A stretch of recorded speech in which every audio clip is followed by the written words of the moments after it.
and where it is written Jerusalem,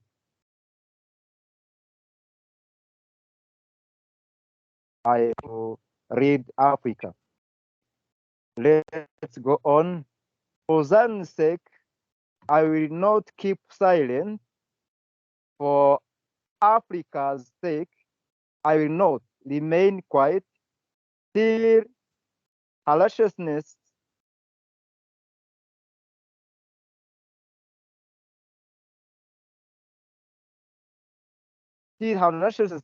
shines out like the dawn, our salvation like a blazing torch. The nation will see your righteousness, and all kings your glory. You will be called by a new name that the mouth of the Lord will bestow. You will be a crown of splendor in the Lord's hand, a royal diadem in the hand of God. No longer will they call Africa deserted, or the nation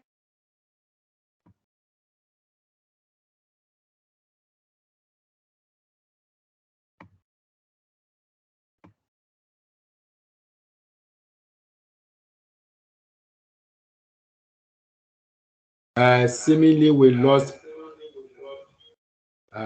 Dr. Apostle Celestin. Can you hear us?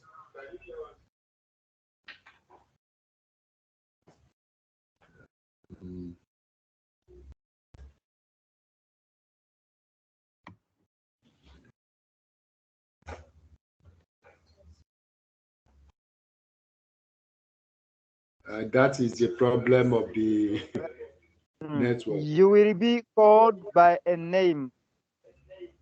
Hallelujah. But you will be called a Hezaphat, a Hephazibah, and you run Beulah. For the Lord will take delight in you, and your land will be married. As a young man marries a maiden, so will your sons marry you. As a bridegroom rejoices over his bride, the Lord, so will you, your God, rejoice over you. I have posted watchmen on your walls, O Africa.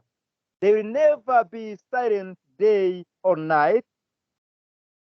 You who call on God, on the Lord, give yourselves no rest, and give him no rest till he establishes Africa and makes her the praise of the earth.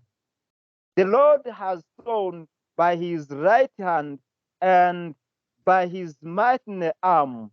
Never again will I give your grain as the food your enemies, and never again will foreigners drink the new wine for which you have toiled.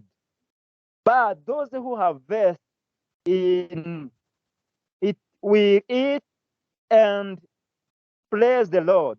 And those who gather the grapes will drink it in the courts of my sanctuary. Pass through the gates. Prepare the way for the people. Breed up the highway. Remove the stones. Raise a banner for Africa. Dear Africans, we need to own our continent. We are responsible for the transformation and betterment of Africa.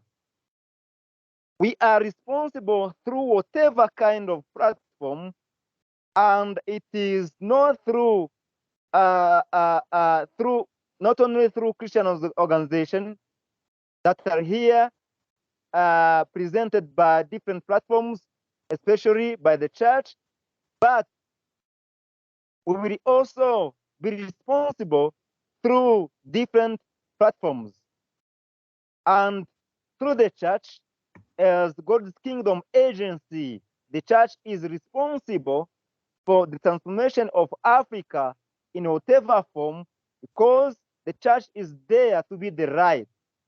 If not in the church, it is in different platforms. Our communities will be transformed through educational systems, health systems, governance systems, business systems, social and cultural systems, and media and communication systems. We are all responsible in our communities. We need to work, we need to stand, we need to own Africa and think beyond the limits of our personal interests and beyond the limits of our households, our communities, and our countries. We need to continue increasing the public awareness that Africa needs to work differently. We need to establish supporting projects, join our hands together for unity and oneness for the common interest of our continent. Education is a good platform for transformation when it's in the context of transformative education. This is education that is different from the way we're working in these past years. Education has to bring solutions to the problems we have in Africa. Let's pray. Our Heavenly Father and the Lord, we come before you as Africans, as the church in Africa. We commit this continent into your hands. We commit these PRAKIS educational services into your hands, Father Lord. We commit this day 3 of PRAKIS International Education Conference into your hands. We commit the children, families, countries of Africa into your hands. We pray that the leadership of Africa is responsible for Africa. We want to see the change, the different Africa.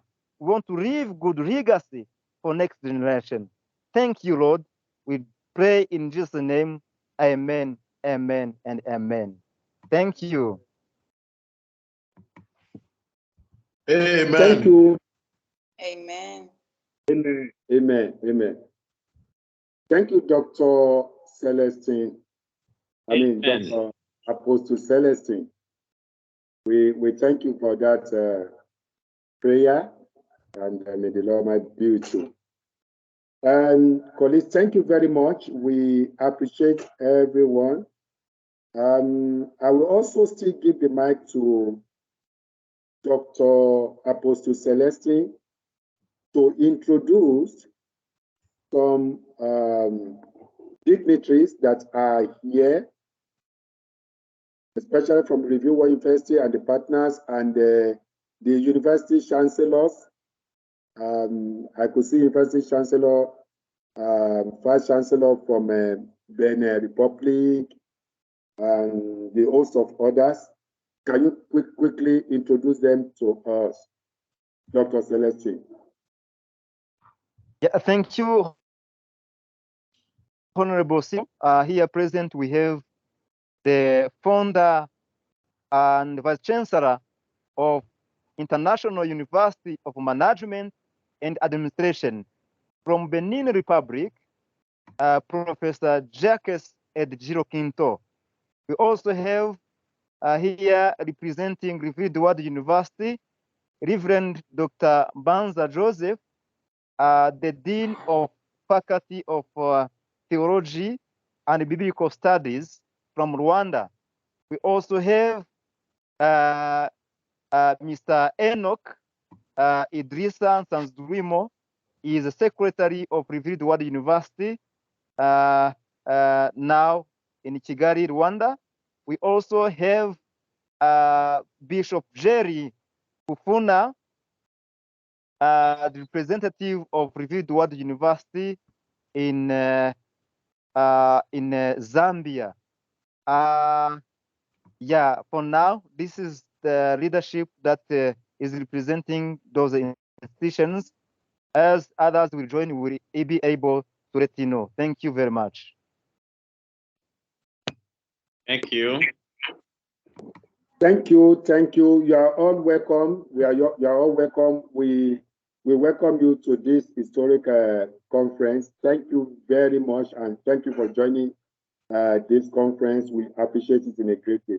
And thank you for having Africa in mind, especially your passion towards educating African child and getting the African that we need for Africans.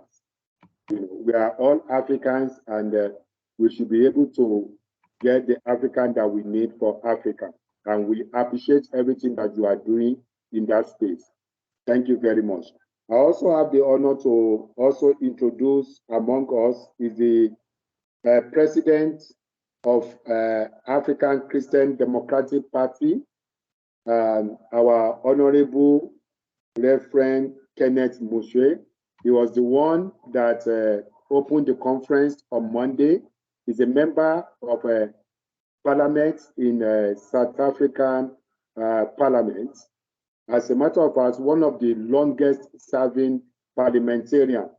And also, like I've said, is a man of God. As you have mentioned, that is a reference, a man of God, an activist, an educationist, and a freedom fighter. Is here presently with us. You are welcome, sir. I also want to welcome our former CEO, that is the Chief Executive Officer of South Africa Human Rights Commission. Currently, he is the chairperson of South African Institute for Responsive and Accountable Governance. I'm talking of Advocate Tseliso Thipanyane. You are also welcome. Thank you, sir. Thank you for being with us. Also, we have in our presence His Lordship, Honorable Justice Dr. Olusola Emmanuel Fagbele, the former Chief Justice of the Gambia. You are also welcome, sir.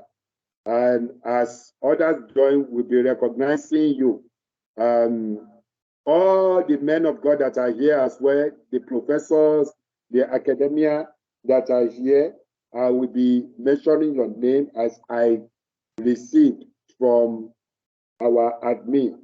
Thank you. You are all welcome. Colleagues,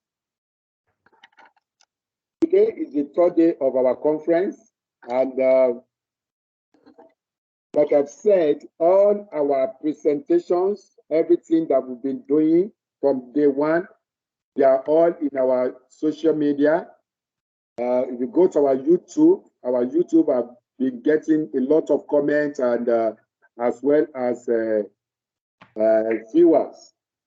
And we've been receiving comments all over for the beautiful thing and the beautiful presentations that you have presented ever since this conference started. People have been commenting, people have been sending us messages, and as well, we have been receiving a lot of comments, you know. And today, a lot of people, you know, yesterday, there are quite a lot of people who want to ask questions, but because of time, we even finished very late yesterday because many people want to ask a lot of questions and which they need clarification on. So today we are going to start quickly by giving the mic to our first speaker. Like I said, on Monday he didn't speak, but today he's going to speak officially. And before that, I made a mistake. Anyway, I made a mistake in some of the things that I said. But I want to hand over the mic to our first speaker, our Honorable Reverend Kenneth Moshoe, the President of African Christian Democratic Party in South Africa, one of the longest parliamentarian, a freedom fighter, an activist, an educator, an evangelist, a man of God, a servant of God. I humbly hand over the mic to him. Thank you, sir. Good morning, honorable distinguished guests. Thank you, Program Director, for your kind words of introduction. May I begin by saying, to show respect and honor, all protocol observed, because I hear that we have very distinguished members who are participating in this wonderful conference. To the leadership of PRAKIS Educational Services, I have to one more time say thank you very much for inviting me to participate and to speak in this great conference. Please allow me to repeat a few things that I said in my introductory remarks on Monday. According to the Brookings Institution, a non-profit policy organization based in Washington, D.C., the developing world is about 100 years behind the developed countries.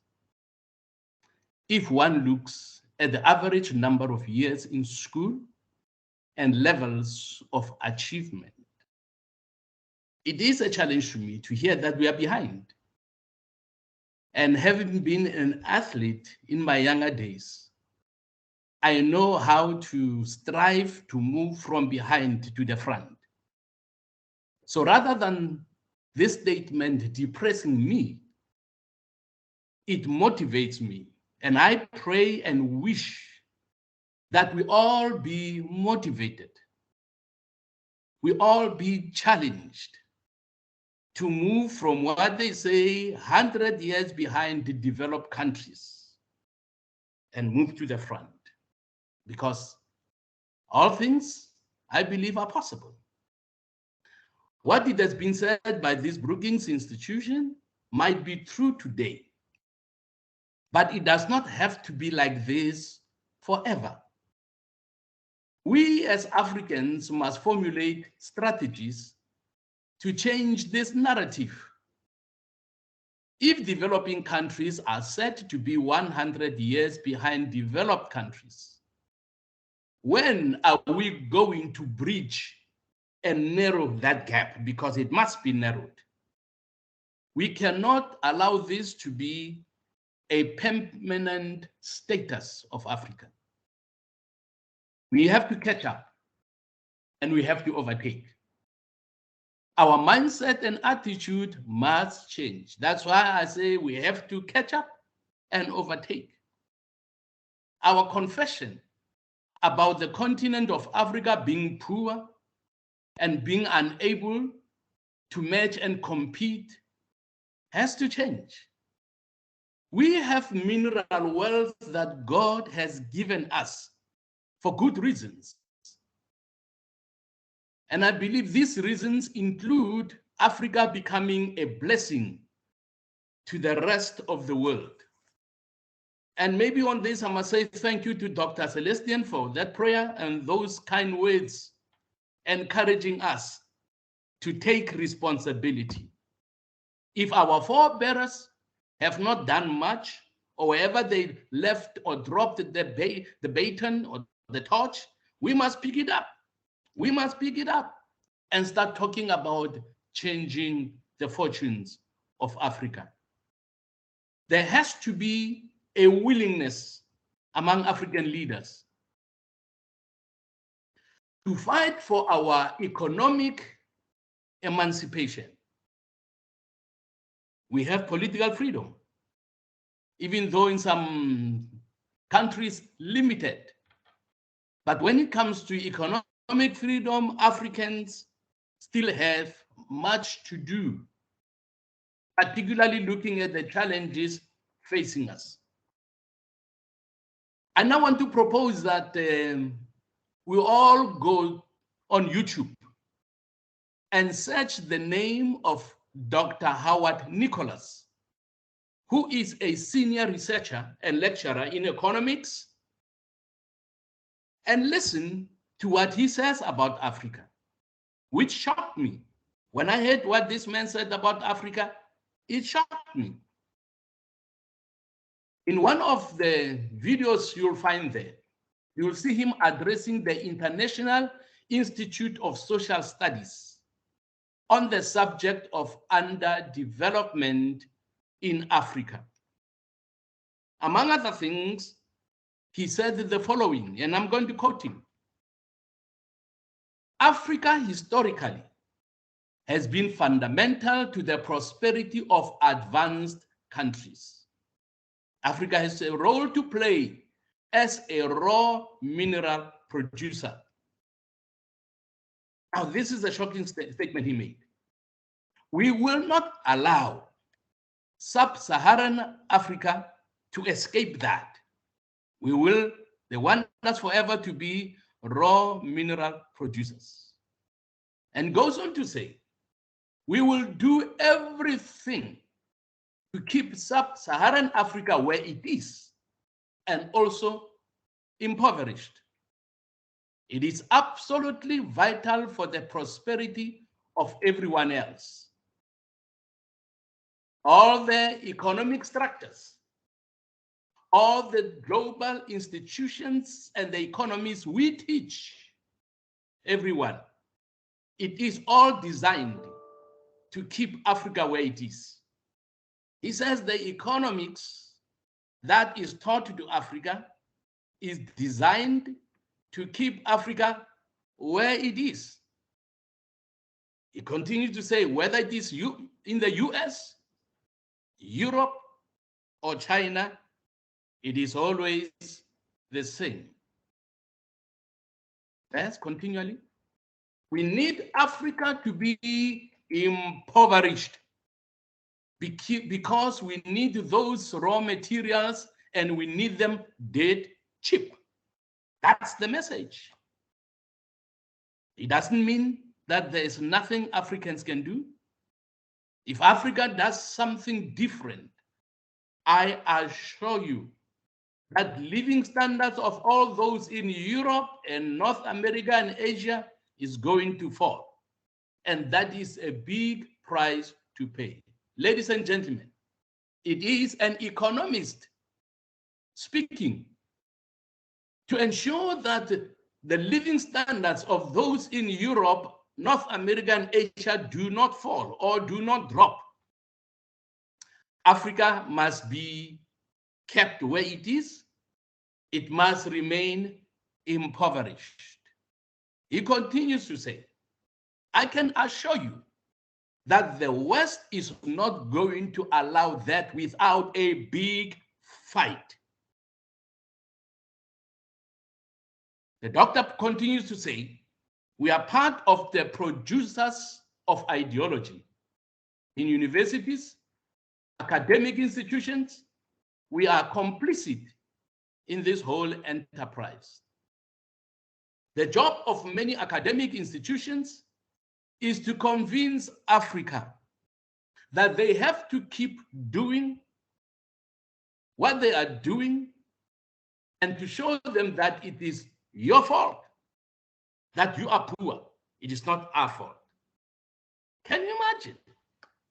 They teach you wrong things in order for you not to improve and not to develop. And then they turn around and say to you, it is your fault that you are poor. It is not our fault. The extent to which Africa is specializing in the production of raw materials and the extent to which Africa is specializing in the production of raw materials and basic agricultural goods is what they have to continue to do. Then he says, we know the basic forces that have caused this underdevelopment. We know it is colonization, the professor says. The extent of dependency, create dependency on the African mines. With all these vast materials they are producing, how are they getting, what are they getting, or how much are they getting for it? And then he says nothing. No country ever develops without manufacturing. Producing raw materials will not take you anywhere. Producing basic agricultural goods will not take you anywhere. How much manufacturing activity in sub-Saharan Africa is taking place? Ladies and gentlemen, maybe I need to pause here because it is worrying. It is worrying. I may have to include maybe the last paragraph of what I wrote about what he said. Answering the question, how much manufacturing activity is taking place in sub-Saharan Africa. He says we can look over 15 to 20 years. We can see that manufacturing has actually declined. The bulk of that is mining, raw material extraction. We can see that raw material extraction has stayed the same, he says. What has caused the industry to fall is in manufacturing production.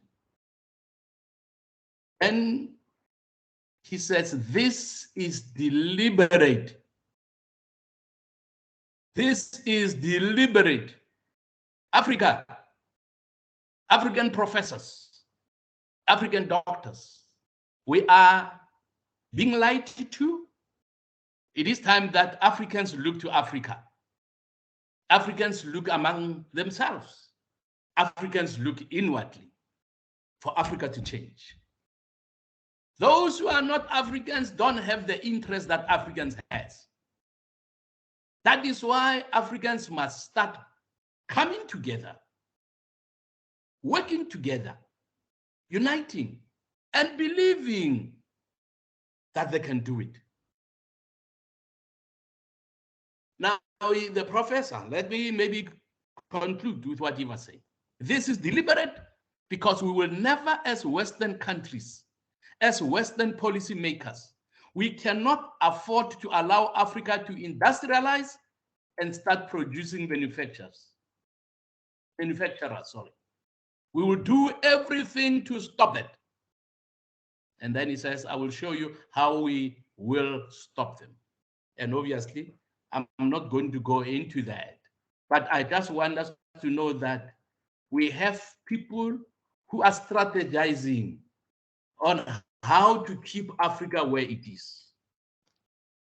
How to get raw materials at prices from Africa that they have set themselves. Africans, I'm now talking to my brothers and sisters. Africans must believe that they can change the status quo on the continent. We must believe scriptures. When Philippians 4:13, Paul says, we can do, or I can do all things through Christ who strengthens me. As we work towards changing Africa's fortunes, education, I know, is very, very critical. That is why we have to ensure that we improve Africa's education systems. Knowing that if we don't do it ourselves, nobody is going to do it for us. Now, in changing and improving Africa's education system, we should aim to do the following. Firstly, we need to deal with Africa's #1 enemy, which is corruption. Ladies and gentlemen, I don't have to talk much about corruption. Corruption in Africa. We need to deal with that. Because corruption steals resources that should be used to develop our countries and invest in our education system. We have a major challenge. because we are planning and talking about making education accessible to all. Accessible. Now we know that that will take a lot of resources. That will take a lot of money. But I'm saying, ladies and gentlemen, the Lord has given us mineral resources. Africans must start talking about exporting less raw material.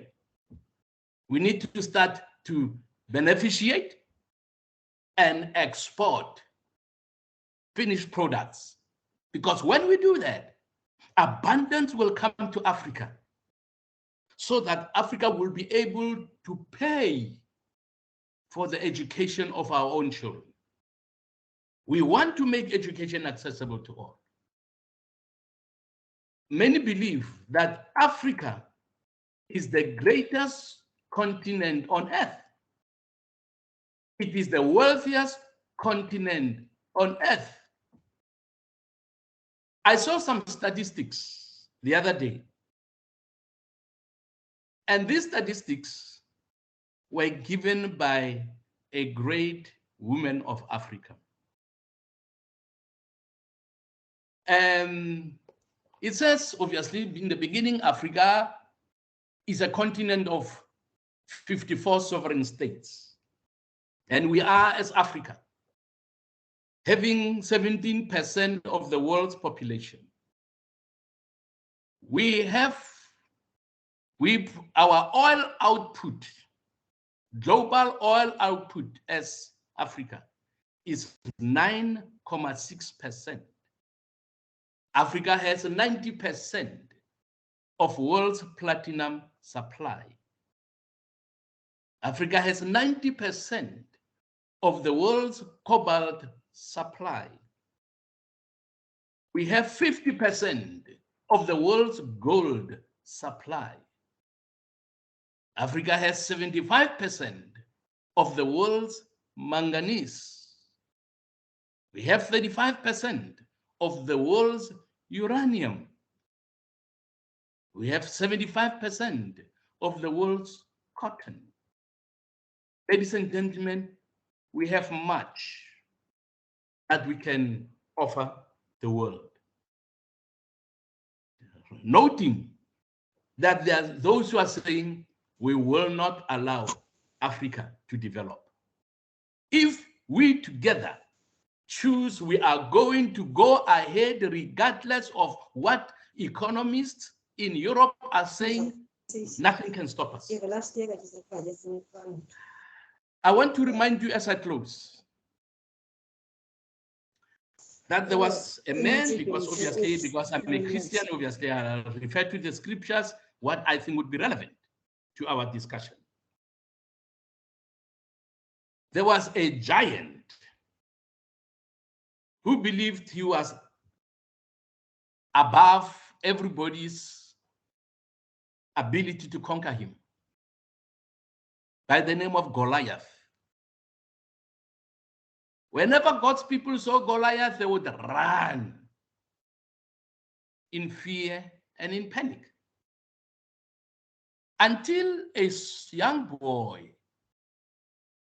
who was a shepherd came on the scene. When David heard what that giant was saying about God's people, he started swearing and cursing at him. And the small boy decided, I'm going to challenge this giant. I'm going to challenge this Goliath. And by a miracle of God, David slew the giant and put him on the ground. There is no giant anywhere in the world that can stop Africa if Africa chooses to rise. There are sleeping giants in Africa. There are sleeping giants in Africa. Together, we can do it. Together, we must take responsibility for the development of Africa. That has to start with one of the best education systems. Our children must stay in school. We must ask those who are successful, how do you make it? How are you able to keep your children in school? How do you ensure that 80% of your children still go to university? When in my country it's less than 50%. How do you do that? Let's learn from others. Get ideas from all others. And say, we have to develop Africa. Africa must pursue, must overtake, and must be a leader. With all the mineral wealth we have, we should not be the last. We should be the first. For as long as we accept the status quo, we'll go nowhere as the continent. For as long as we have leaders who will always go to Europe with begging bowls, we will lose respect. We are not respected by many abroad. Actually, there are those who say Africans are useless eaters, not producers. When I hear stories like this, it does not only break my heart, but it also challenges me. Can we prove to the world that Africa does not consist of useless eaters? It consists of strong, capable men and women who are producers. It can be done, and it must be done. With those few words, ladies and gentlemen, I say thank you very much for giving me an opportunity to share with you. Let us take responsibility for Africa's development.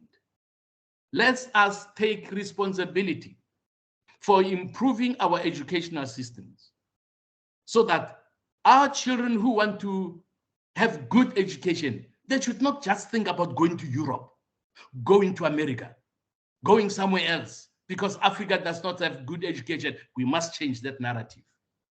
And I believe if we agree, we come together, we stand together, we work together, it can be possible. Remember, the scripture I read on Monday from Genesis 11, after God evaluated what human beings were doing, and he said, God said, if these people who are one speak the same thing, have the same vision, and they are doing something about the vision, they are not just talking about it, they are implementing. If they have started to do this, then God Almighty said nothing they plan to do will be impossible for them. African leaders, nothing we plan to do together will be impossible for us. Let's develop Africa. It is our responsibility. Let's develop our educational systems. It is our responsibility. Thank you, and God bless you.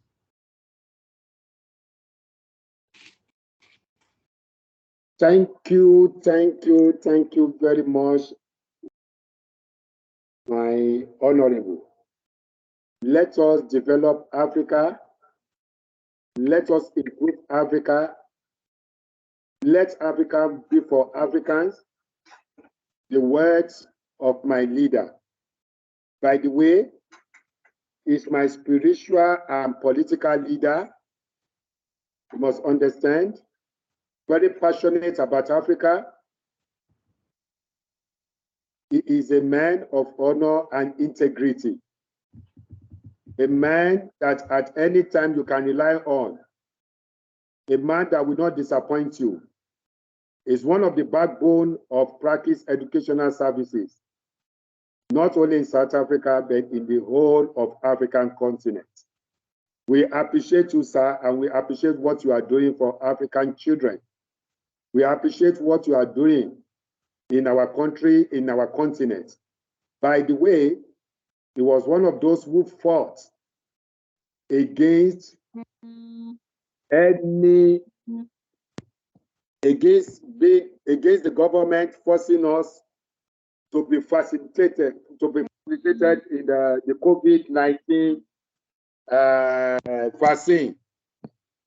He fought and was not tired until the government listened to him. We appreciate you, sir, for what you are doing. And may God Almighty bless you.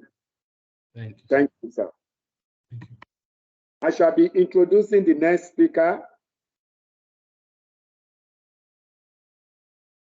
the CEO of South Africa Human Rights Commission, the former CEO of South Africa Human Rights Commission, presently and currently the chairperson of South African Institute for Responsive and Accountable Governance. He is my mentor, a human rights crusader who believes in justice and equity. Like I've said, he is my mentor. I have the honor to introduce Advocate Tseliso Thipanyane. Thank you and have the mic, sir. Thank you, Mr. Vilana, and good morning to all the colleagues and very important guests. I want to start by also acknowledging PRAKIS International Educational Services for this invitation. I also want to pay my regards to Reverend Moshoe for one specific reason. Yesterday, I was informed that Parliament has basically supported my nomination to be a board member of the South African Broadcasting Services. And I guess then that Moshoe and this party did make that support. So as soon as the president signs, I will be a board member of the South African Broadcasting Corporation, and therefore will definitely play a bigger role in giving effect to some of the issues being discussed here of liberating the African mind. Now, and thank you, Moshoe, for the support of your party. Now, I also want to basically support all the things that Moshoe has been saying in his speech. Thank you. So I don't have to repeat any of the things you have said.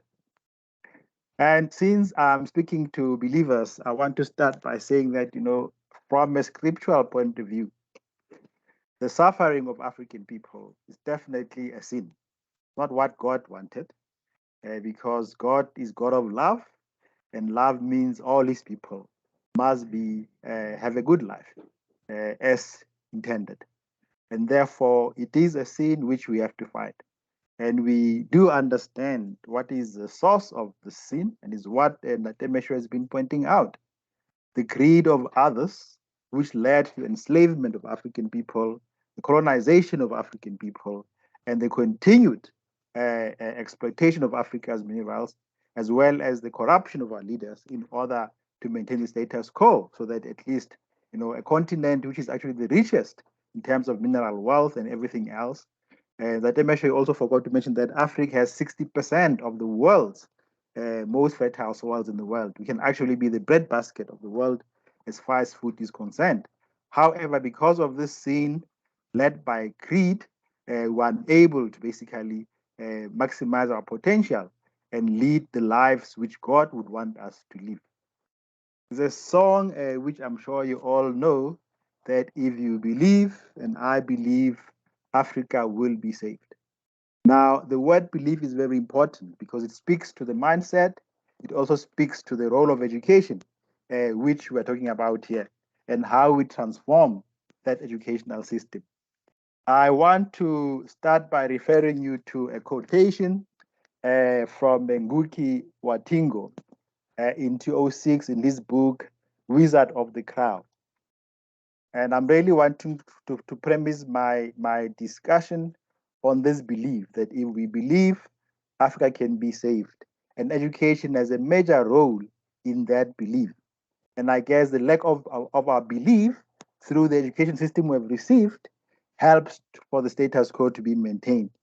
And as Moshoe was saying, for us to change this system, we need to change our belief that we also as African people are as good as anybody else, and we can actually maximize our potential and actually lead the lives which God wanted us to live. Unfortunately, the education we're having works the opposite. And that's why then Gungi Watingo wrote in 2006 that, quote, the wealth of science, technology, and arts should enrich people's lives, not enable their slaughter. I'll repeat again, the wealth of science, technology, and arts should enrich people's lives and not enable their slaughter. Unfortunately, as we all know, the wealth of science, technology, and arts through education has been used to destroy and slaughter African people, psychologically and otherwise. As I said earlier on, in order to facilitate the greed of the powerful nations who need our mineral resources to maintain the status quo. Now, if I will go back now to what was said in Article 26 of the Universal Declaration of Human Rights in 1948 by the very same nations, that, I'll quote, education shall be directed to the full development of the human personality and to the strengthening of respect for human rights and fundamental freedoms.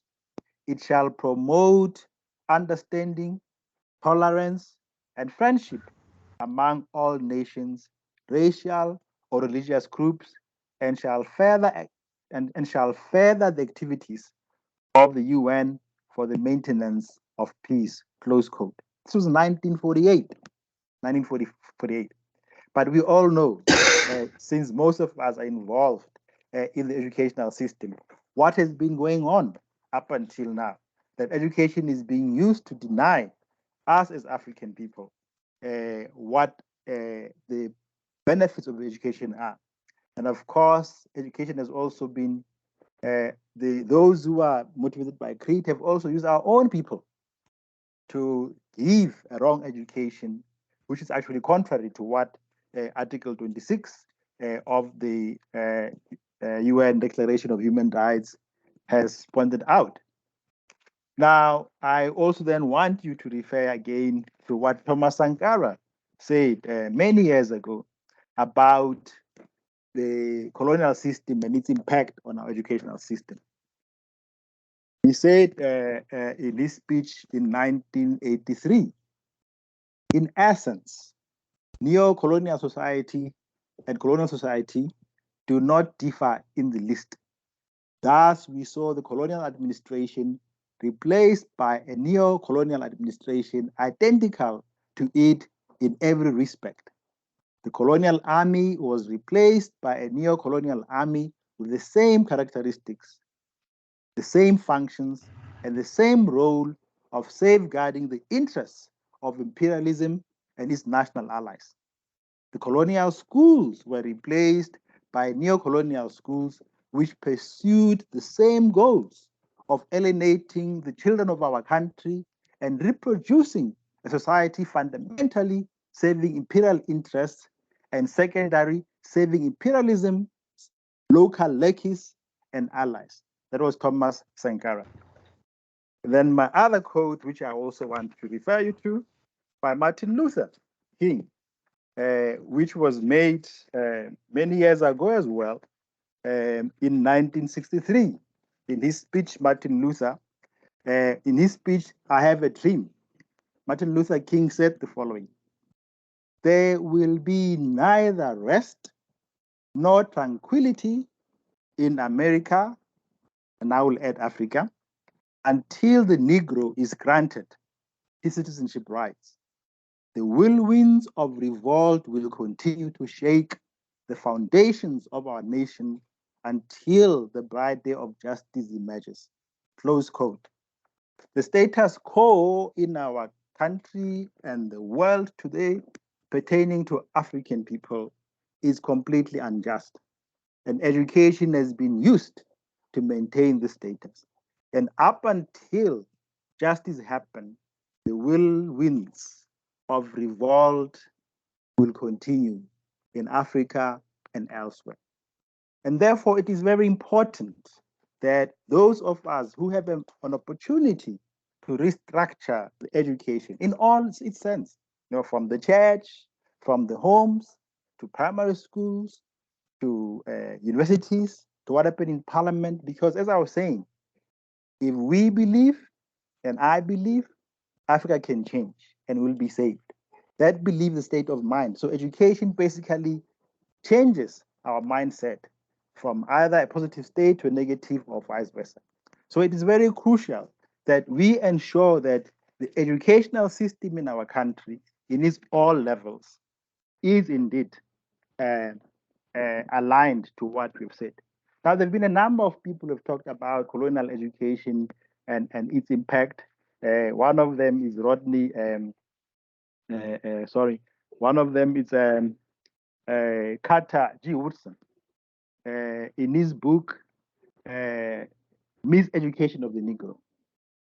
Now, in his book, he says the following about the impact of education on Black people themselves. He said, highly educated Negroes denounce persons who advocate for the Negro a sort of education different in some respects from that now given the white man.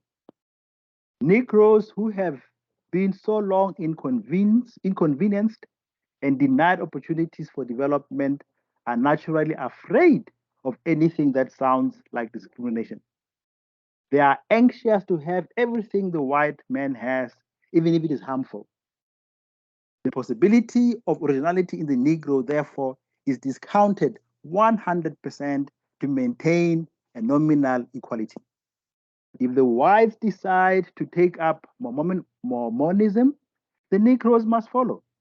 If the whites neglect such a study, then the Negroes do otherwise. Close quote. This is what goes on to what the point which that Moshoe was raising about this economist, Howard Nicholas, that there is no way the imperial systems are going to allow us full autonomy and sovereignty over our resources, because it will change the entire global economic system.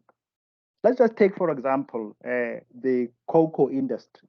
Ghana and Cote d'Ivoire are the biggest producers of cocoa, not raw material. Now, cocoa is used by Nestle and other chocolate companies to make chocolate, the Swiss companies and American companies. A few years ago, Nestle was having profits of 20 billion rand out of cocoa from Cote d'Ivoire and Ghana. In the entire value chain, those who produce cocoa, Cote d'Ivoire and Ghana, get less than 10% of the total value of chocolate. It was even said many years ago that some of the farmers in Cote d'Ivoire and Ghana who produce cocoa don't even have money to even taste some of the most expensive chocolates. So, and then you ask yourself, why then are we not the biggest producers of chocolate instead of just being the biggest producers of the cocoa plant or fruit, whatever you might call it? It's the mindset. And therefore, when the colonialists left, they made sure that they leave us with a lasting legacy of colonial education, which will continue to suppress us and make us unable to basically, empower ourselves and lift and uplift ourselves. And even my own country, South Africa, as we speak now, when you look at our educational system, it's really still designed like that to make us believe that we cannot do anything without investments from Europe, without technology from Europe or America, instead of producing our own. And therefore, it's very crucial, those of us at least who are believers, to appreciate that the status quo is actually a sin. And therefore, we have a duty to fight this thing. God does not want his African children to be where they are today, to be ravaged by disease, lack of health, lack of food, in a continent which should be producing more food than anybody else. lack of knowledge in a continent with so many people who are so clever, who can do amazing things. But they are taught from day one that they must look up to others for their own salvation. So we really need to transform our educational system. And I'm glad that Moshoe is here. We will actually continue the song about the need for us to believe, and then so that we can save Africa. And as soon as the president signs our appointment letters, I'll be taking my post as a board member of SABC, and I can assure you that I'll do everything in my power to make sure that the South African Broadcasting Corporation is one of the biggest public broadcasters in Africa, will play its role in making sure that we believe in ourselves. And it was mentioned earlier on, one thing which is very sad, of course, is also by design, that we are so divided as African people. 54 countries using different currencies. We see each other as enemies, and yet we are one people. So it's by design, divide and rule. In my own country, in South Africa today, there is so much animosity towards our fellow Africans. And yet, those who came here from Europe to colonize us and continue to run our economies are seen as more African than our own African people. Again, this goes to the issue of the mindset. And it's very clear, if Africa cannot integrate its economy, its social and political issues, we will not advance. Now, it's okay for Europeans to form the EU, to remove passports and form the EU, but it's not okay for us to unite as Africans. This actually goes again to the mindset, what we teach our children at varsity in high schools. And what do we teach them in South Africa? That Black South Africans are better than Black Africans in Zimbabwe, Namibia, Nigeria, and so forth, and vice versa. That's why we don't even trade amongst ourselves. We don't share resources. So this meeting really is quite important, that if we want to change, we need to believe. And if we want to believe properly, we need to change our educational system and act differently and unite as Africans so that at least we can then exploit. So that we can exploit our natural resources and be the nation and be the people which God wanted us. I know currently the ruling party is highly challenged at Moshoe, but if we recall in 1912, the ANC was established by religious people to fight this curse of injustice in our country. And for a long time, we played the role. It's very sad and unfortunate that today our religious leaders, with a few exceptions like Moshoe, have forgotten their role. The second commandment is, first commandment is love your God with your heart and mind. Second commandment, love your fellow human being like you love yourself. So if we keep quiet when we see suffering in our country, then it means we are sinning. And therefore, I'm really urging those who are believers to be much more active, like our ancestors in 1912, who said we will form the African National Congress, not just for South Africa, by the way. In 1912, the meeting which led to the establishment of the ANC was chaired by the representative of the King of Lesotho.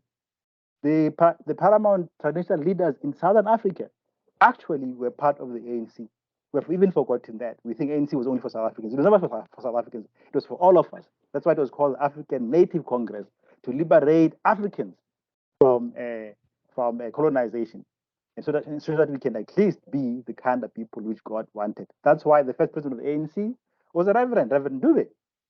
My own relatives, Mahabani, were also part of that. So if you look at the early ANC, it was led by the clergy to change the mindset and make sure that the second commandment is effective. So with those few words, I want to thank everybody for this opportunity, and the struggle will continue for one Africa, one people, one nation, one economy. Thank you. Sure, we are more. Thank you, sir.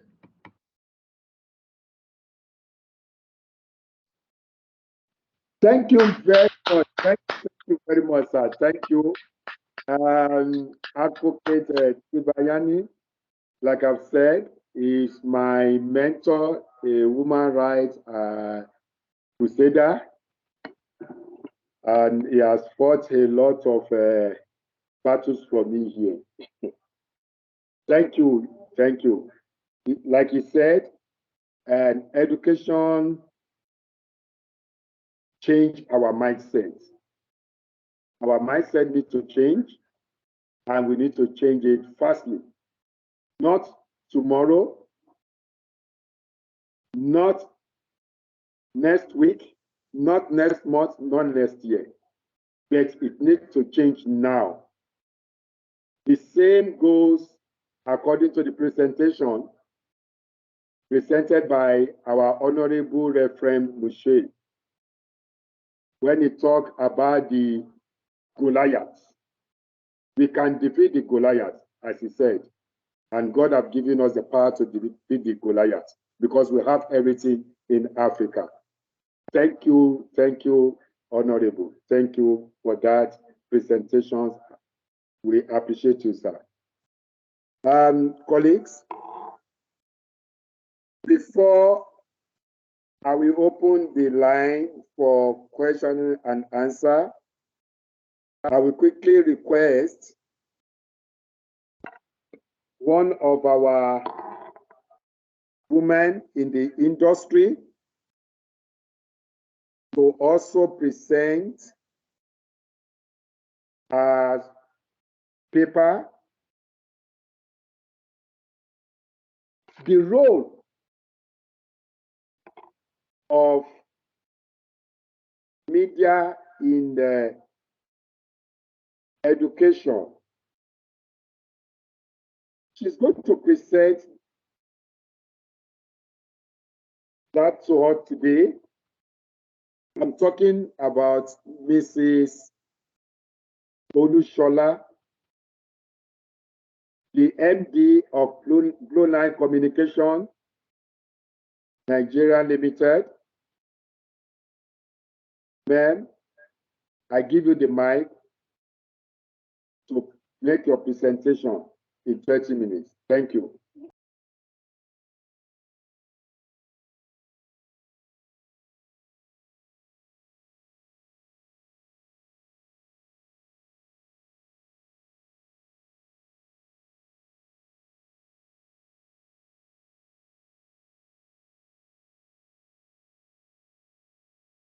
MD of Bluelines Communication.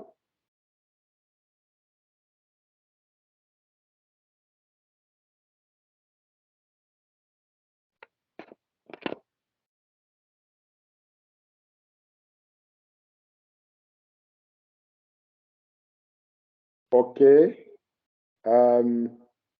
Seemingly, maybe the network logged her out. Hello, can you hear me? Oh, Can you we hear can me? hear you now. Hello? Okay. Yeah. I'm so sorry about that. It's the next.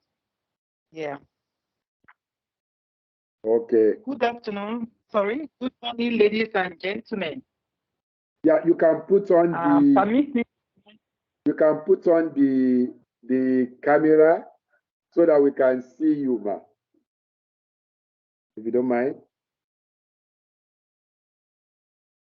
I'm working on it. It's a bit difficult here. Okay. I'm so sorry. Yeah. If Yeah. I'm able to do that before I finish, I'll. Yeah. Okay. Okay. No. Good morning, ladies and gentlemen. Good morning. Permit me to stand on the existing protocol. The role of the media in the transformation of education in Africa towards globalization. As introduced, my name is Shola Adeola. I thank you for having me. The few questions I seek to address in the few minutes allocated to me are: how does education and media correlate? What role can media play in the African education transformation agenda?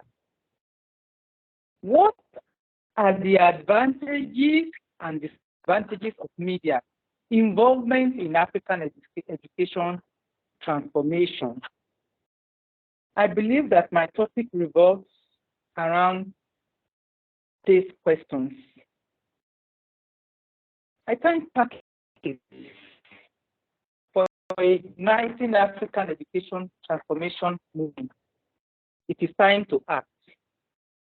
It is time to embrace and showcase our own values, our cultural heritage, our own way of life, and the solution to the age-long colonial and neo-colonial disruptions to the African way of life, because they offer solutions that are unique and indigenous to Africa and a surer way of coming out of the woods and becoming globally competitive. All of us here were not that lucky to experience the homegrown African curriculum that PRAKIS is advocating for, but our research and discussions have revealed that countries that preserved their traditional way of life during and after colonial intrusion into our national life have come out stronger and regaining their independence from colonial experience. The giant industry, excuse me, please.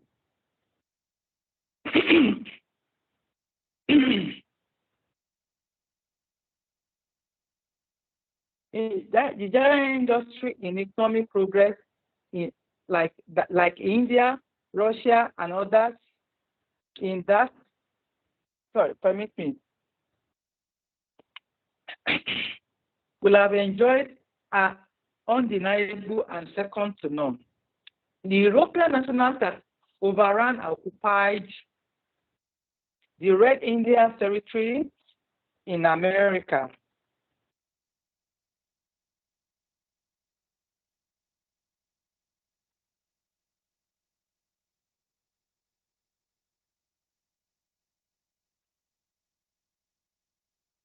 Hello? Hello? Yes, you can go ahead. We can hear you. Sorry, I didn't know. The European nationals that occupied the Red Indian Territory in America imported their European way of life wholesale into America with little modifications, and today we can see where America has reached in industrialization, science and technology, and entrepreneurship. Africa has the right to aspire to the same feat, and we should not relent in our efforts to rejig and inject the African traditional education curriculum of our forebears into our current educational system. No other time is more suitable than now. It is time for African parliaments to look into this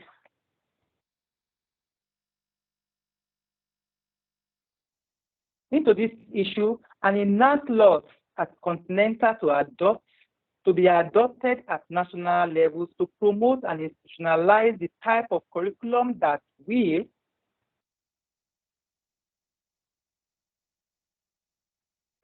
will give the African child the indigenous and cultural advantage to compete globally. We have waited for too long. The time to act is now. I mean now. So what is education? Briefly speaking, education is a process of learning and understanding that extends beyond school classrooms and textbooks. It is a lifelong process that encompasses all aspects of our being. Every daily event and happenings around us, in one way or another, educate us. And the media has become almost as important as food, clothing in the present era, in pushing the momentum of the African education renewal agenda. I always ask myself why foreign schools are established on our land. If you reflect on educational institutions around you in your respective countries, you will find Lebanese, French, British, and other schools, etc., sometimes labeled now, littered all over Africa. They refuse to let go their own indigenous educational systems. And even though these schools don't come cheap, you see many Africans struggling to send their children to these schools. I'm yet to see Nigerian, Ghanaian, Kenya, Congolese, or South African schools littered in Dubai, America, Britain, Germany, France, or Lebanon, just to mention a few. To advance and preserve the African values and advantages that we are advocating in this conference, the foreign nationals hardly allow their young ones to attend our schools. Instead, they establish their own schools. For example, in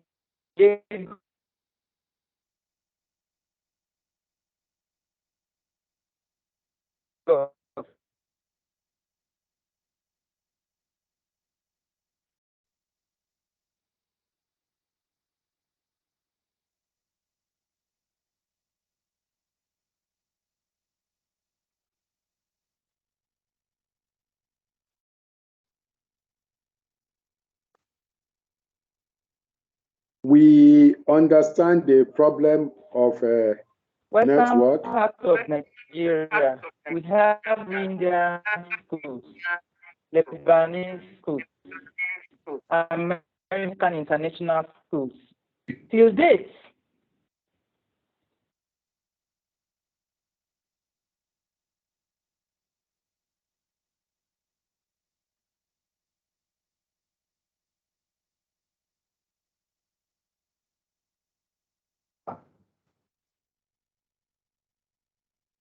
they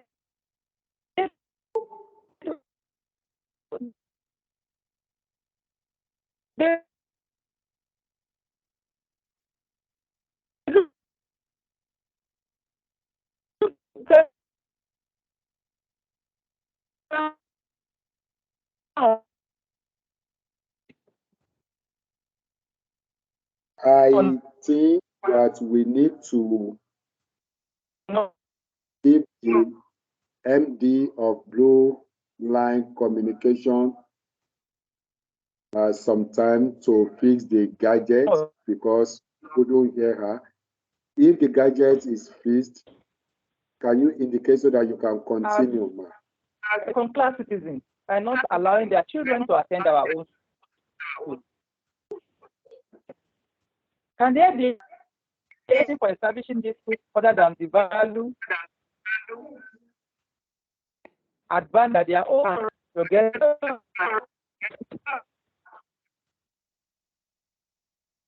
Somebody said it.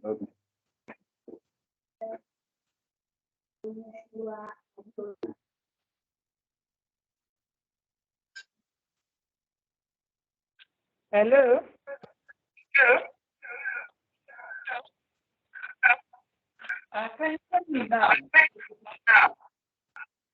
We can hear you. We can hear you, but there's an interference there.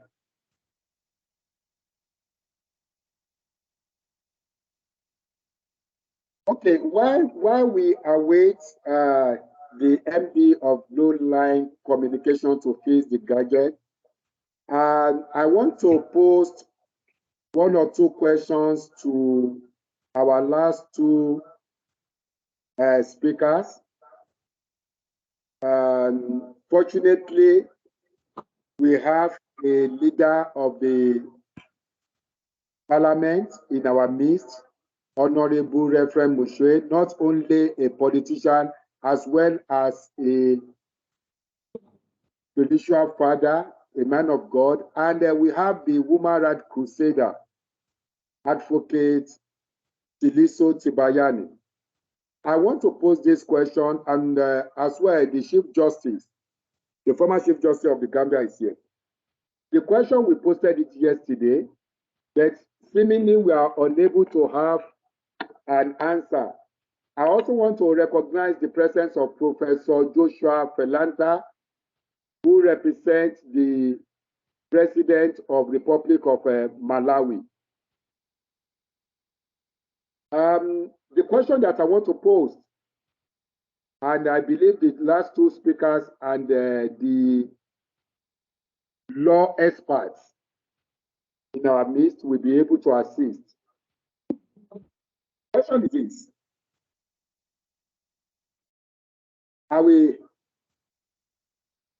we are experiencing a lot of things in terms of social ills that affect our children in Africa. And some of these things did not happen to us, and neither do we experience such from our parents. But now, there are a lot of things that is happening in the world. I mean, let me say in Africa, where they said our children have got the rights, where they said our children have got whatever, the privilege or opportunity to do whatever they can do.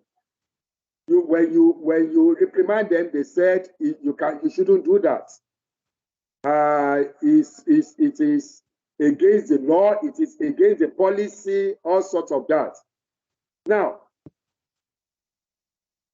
we posted a similar question on Monday when our COO gave an example of some of the learners in our country in a certain province where 21 of them died out of many who were in a tavern drinking.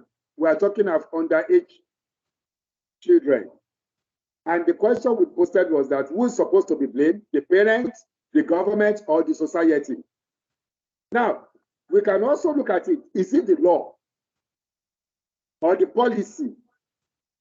Or who is to be blamed here? Because the policy says they've got rights, they can do whatever they can do, and the woman rights will come and say, this is the right of the children of a child. And we have seen how it is decaying our society, especially in terms of morals, in terms of cultural value, in terms of religious value, and etc. Now, my question is this: should we continue this way, or must our policy and law need to be changed? So I want to pose this question to our advocate, Tseliso Thipanyane. What should be done in this scenario? And what must we be doing? What should be the role of the parents? What should be the role of the government? What should be the role of the society? And how can we have an inclusive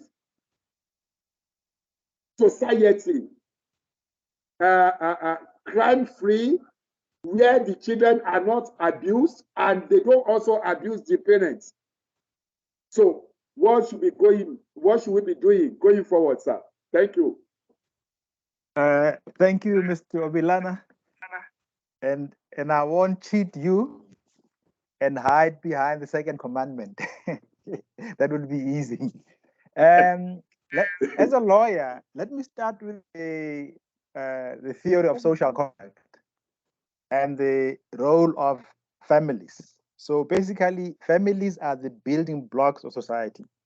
So the social contract theory says that people come together to form governments in order to maximize their rights. And they have the powers to change those governments if they're not happy with them. So to a large extent, it really starts. Sorry, there's an echo. No. It starts with the family as a building block. So how we teach our children at an early age is very crucial. I've got a 17-year-old son, he's not good. And I tell him that, you don't go out of your way to hurt anybody. That's so if we then deal with how we raise our children, how we educate them, they'll be able to withstand challenges out there as a collective. That's the first. The second point, you are correct. You know, when we were young, what we are seeing now in a society is not what we're seeing, which shows that there is a greater attack on us. And partly is because I think there is also realization that African people are beginning to stand up. And therefore, we need to destroy them with all these confused values. And then without a value system, we are nothing. So we also, as a collective, as a country, we need to make sure that whatever systems, whatever values we have in our countries, do not undermine us as a collective. So we can't just hide behind the family. We also have a responsibility as a society to say, what is there that we have? What laws we have? What policies do we have? So I cannot only blame the parents. I blame the three levels. It's the parents, it's society, and it's government. Because after all, government is made by society, society is made by us. And therefore, if we're to fix these things at home, we are able to influence everything else. But also then the media also plays a role. If you watch media, again, what kind of value systems are we portraying in our media, in our movies? What are we saying? Now, one of the biggest challenges for me was fascinating. There's a policy called WHAM, win the hearts and minds. So if you look at Hollywood's products, it's huge. It's one of the biggest export community of the US. And what does Hollywood movies tell us? They portray America in a particular manner. They portray certain values, and therefore basically changes the world. So we also have to be very careful then how we then address these issues. Now, during the colonial wars, what the colonials were very clear about was that we're going to destroy the values which hold these people together. And our ancestors fought over 100 years resisting colonization. But once we're defeated, what did they do? They brought in their own values of individualism, of creed, which we've now embraced. And that's why we've been forgetting that, you know, we're all Africans. Where does it come from? We've even forgotten to care for our neighbors. You know, when we were young, we knew that all adult people could tell us how to behave. It was not just our parents. At school, there were certain values. I remember in Lesotho when I was growing up, if you commit a crime, the whole village will chase you. Today in Hillbrow, you'll be marked in broad daylight. Nobody will give a damn. I hope I've answered you. Yes, a follow-up question, sir. It's a follow-up question because I'm also going to give the mic to Professor Joshua Fernanda, the representative of the president of Malawi is here, and the same to Professor David Dongi, the Vice Chancellor of Ziphora University. Sir, if we are saying we are not going to blame the parents, and that was not what happened to us during our own time, are you saying, sir, that the policy and the law that give these children rights is not anti-African? And are we also saying that the law and the policy that guide these children to do whatever? Because I believe that for any rights, there should also be a responsibility. It goes two ways. Now, are we also saying that the law and the rights are not introduced to colonize us? Because it's not for us. It's not part of us. And we have seen the adverse events it's having in our society, in our children, and so on. So that is what I want to ask. By human rights, you said by the law, yes, and they have the rights, and I need more clarification on that, sir. Advocate Thipanyane, before I give the mic to Professor. Yeah, sir. Mr. Bilan, as we were saying earlier on, African systems have been colonized in order to conform to certain needs of those who want our wealth. And the educational systems, the laws, the policies we have adopted today, to a large extent, are influenced by those systems. And therefore, if we want to protect our societies, we want to ensure that they survive, we need to be very careful as to what laws, what policies do we put. At the end of the day, laws of any society are meant to protect the society and to advance its interest. But because we are colonized, we pass laws and policies which are not to our interest, but to other people. So we need to interrogate all these issues. Now, what is even more scary for me is this, that this system has basically made us to abdicate our responsibilities as individuals, as families. As I was saying, for a long time in our villages, families, individuals played a role in protecting society. We would not allow anybody to do whatever they wanted, including gender-based violence. It was very rare. Maybe it was happening in secret. But when we were young, these were alien things. You know, it was actually taboo for a husband to go and beat up his wife in the streets. So everything has broken apart. We no longer care about each other. We become very individualistic. And that's why then, as individuals or as families, we keep quiet when funny laws and funny policies are being passed in our name, on our behalf. So for me, that is actually quite crucial. We need to go back. So second commandment, you love yourself, you must love your neighbor like you love yourself. So if you are a citizen, a voting citizen, you cannot keep quiet when laws are being passed which are threatening the future of us as African people. I hope I've helped you a little bit.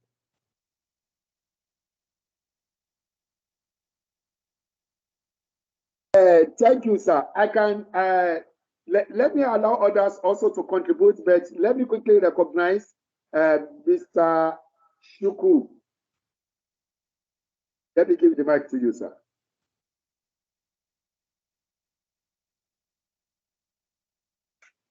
Mr. Shuku, I could see you raised your hands up. Is your mic mute?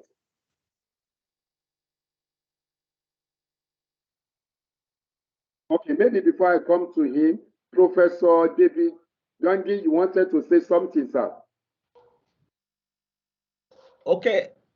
What would you want me to respond to the question on children and family? Yes, you can respond, and based on what Advocate Tseliso Thipanyane have said, don't forget that he was the former CEO of South African Human Rights Commission. So based on what he has said and with what we have been discussing, that's why I posted the question to him. So you can as well respond. Okay, he took it, he used the legal perspective or human rights perspective.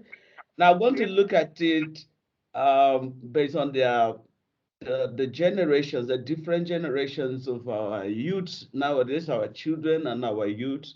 We have we have the X, the Y, the Z generation, and right now we've entered into another generation they call the Alpha generation.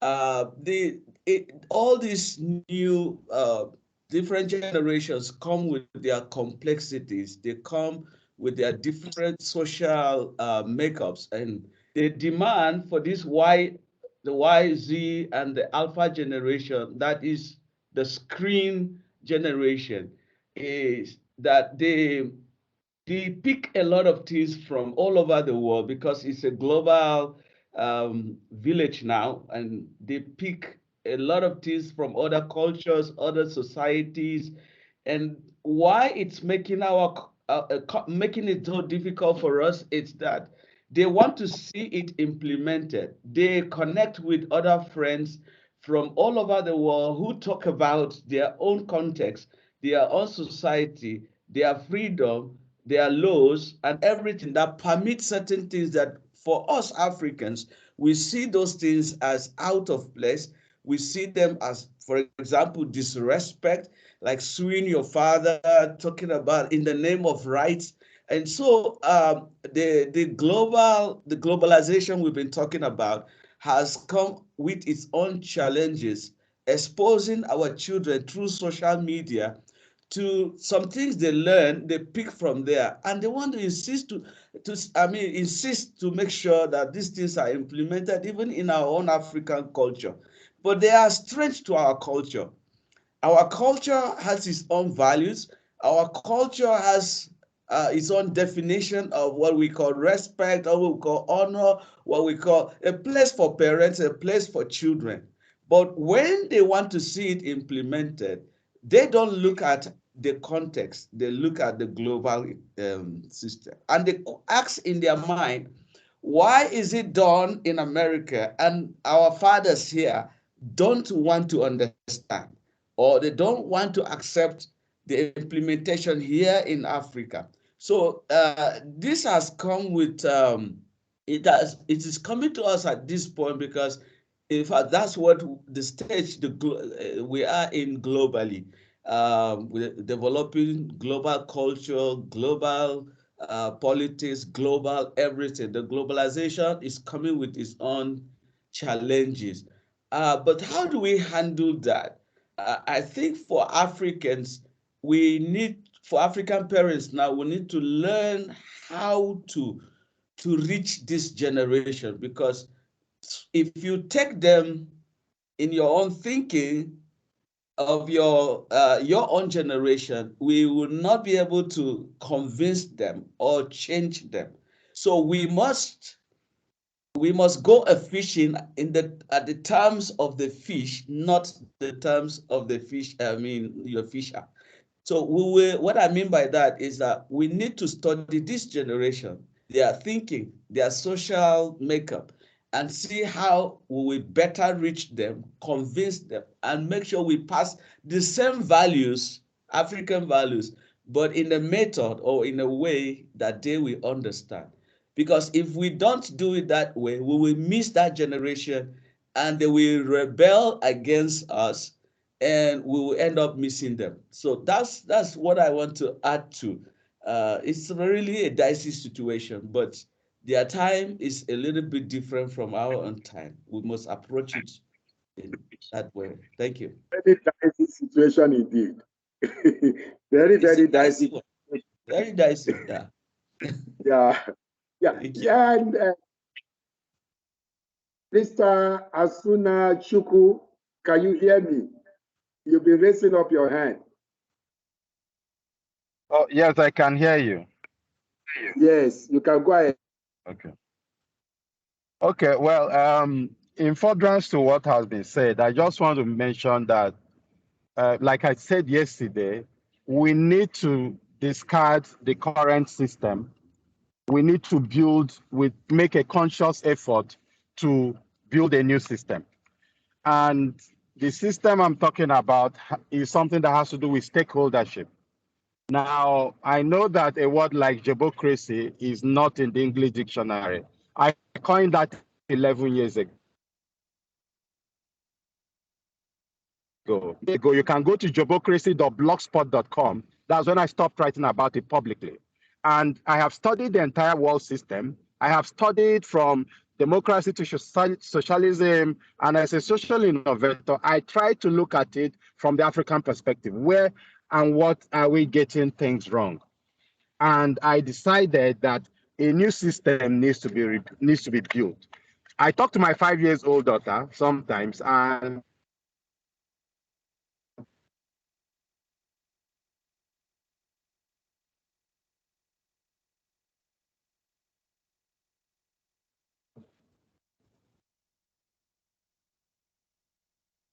Oh, I believe the network of Mr. Asuna Shoko. I tried to get her involved as young as she is, and answering her questions in a way, coming level, creating time to talk to her and listen to her. And I found out that some of the things they aim for in pursuit, they don't even have time to get impact when inculcation of life. Can you hear me? Hello?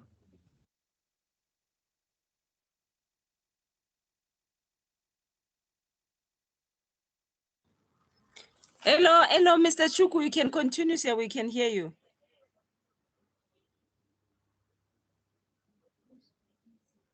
I think it's the problem of the connection there, because it's as if even his camera froze. Hello, Mr. Chuku. Okay. Because let's just wait for the device of Mr. Chuku to recover. Then I would like to hand over the mic to the Chief Justice Fabenle, because I think he's also in the best position to answer, to assist us to face this elephant in the room. Chief Justice. Thank you, Ma. I'm very grateful. My regards to everybody in the house. Honestly, I thank God for this conference. It's getting animated and brilliant ideas are coming up. The question asked by the CEO, where they normally ask whether it's the chicken that came first or the cock or the egg.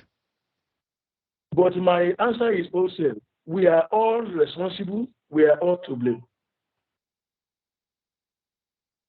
Now, my very good friend has read to us the United Nations Declaration on Education.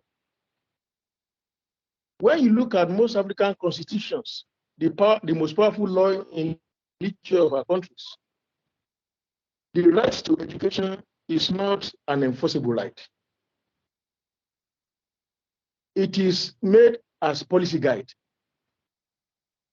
The only way you can enjoy it is when you look at the laws establishing educational institutions and programs, and you can see how you can come in and what you can benefit, and then you can see how you can enforce that indirectly. But then collectively all over Africa, we appreciate that we all now understand. The white man came in with a concerted, combined efforts together, and we cannot fight together. And we have seen the futility of our fighting individually and alone. Our original concept of African nature is that one person begets a child, the entire community raises that child. It was truncated. Families were engaged, children were engaged, they never talked about it until when they are, then you have the child's rights, which was forced down African troops. And so we have a lot of African laws all over the place. Children can no longer send messages that they used to use to help their parents in those days. And so if you are not going to help your parents who is impoverished, where do you get school fees? How do you get educated?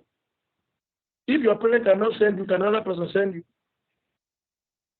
So child labor distorted our cultural way of raising children communally and empowering ourselves economically and getting our children educated so that they can be strong and be good. Successfully is that when you improvise a person, a family, a nation, that person becomes a slave even in his own house. A person who is poor, who is hungry, who is houseless, will take anything from you. That is why they can negotiate our mining and royal rights the way they like, because you have no choice, you have no option. Anything you can make from me, you can make it, the blacklist, they turn their back, another person will take. Those who have the liver, it's only those who have the moral courage to say, no, we will not take this one. Let the thing remain there. If we can, our grandchildren will enjoy it. A little example, there was a time when a company was engaged in the extraction of minerals. And because of the superior understanding, extraction was made. And letting was done in the same tonnage like raw material that you can only get maybe 10% from the container. Until after a long time, the fraud was discovered. That is the same problem. There was a story in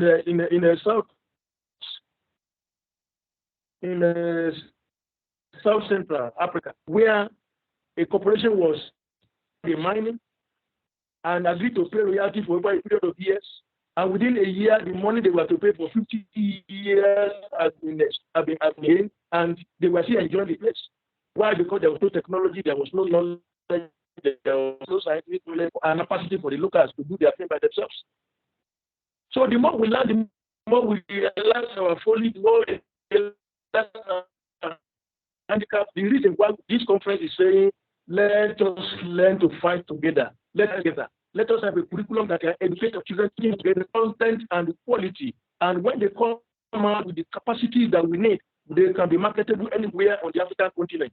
If Africa stand on its own leg, Europe will beg, America will beg, Asia will beg. Because without the things that can come from Africa, not as yesterday, who will blink first if we decide to make a fight? Of course, Africa will blink last because we have the courage, we have the stamina, we have endured, we have the resources, our way of life is so. We don't need the skyscrapers to survive. We don't need the mega towers to survive. We can survive. They need us to sustain those way of life, industry to power the economy, and that is the reason why concerted effort is being made every now and then to ensure that Africa cannot stand or to fight. When my learned friend was talking, Barrister Tseliso, his comment provoked a song in my heart.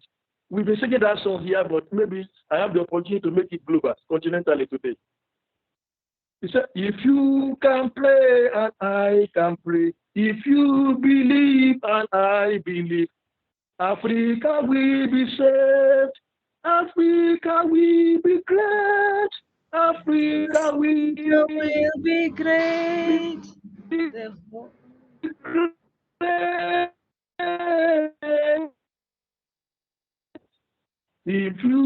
If Africa be great, the variants are many. So the only way to get over the problem, why the chairperson, why the family will not be sent from class to send their children to the best school and equip them with the right tools. It's only when the nation stands up, when our political leaders stand up, and they refuse to stand argument out there. Look at the first comment by the Honorable Reverend and member of the South African Parliament. He read out all the mineral resources and the percentages of the world, all over the world. Where, in which country, which continent can you find all those things? These are the same things that are extracted and taken, that empower their industry, that empower the economy, that empower their finances. And at the end of the day, like I said yesterday, the worst thing is that you say the African currency is worth next to nothing. The African labor is worth next to nothing. But everything that makes your own system to be valuable is taken from here. Why don't we work?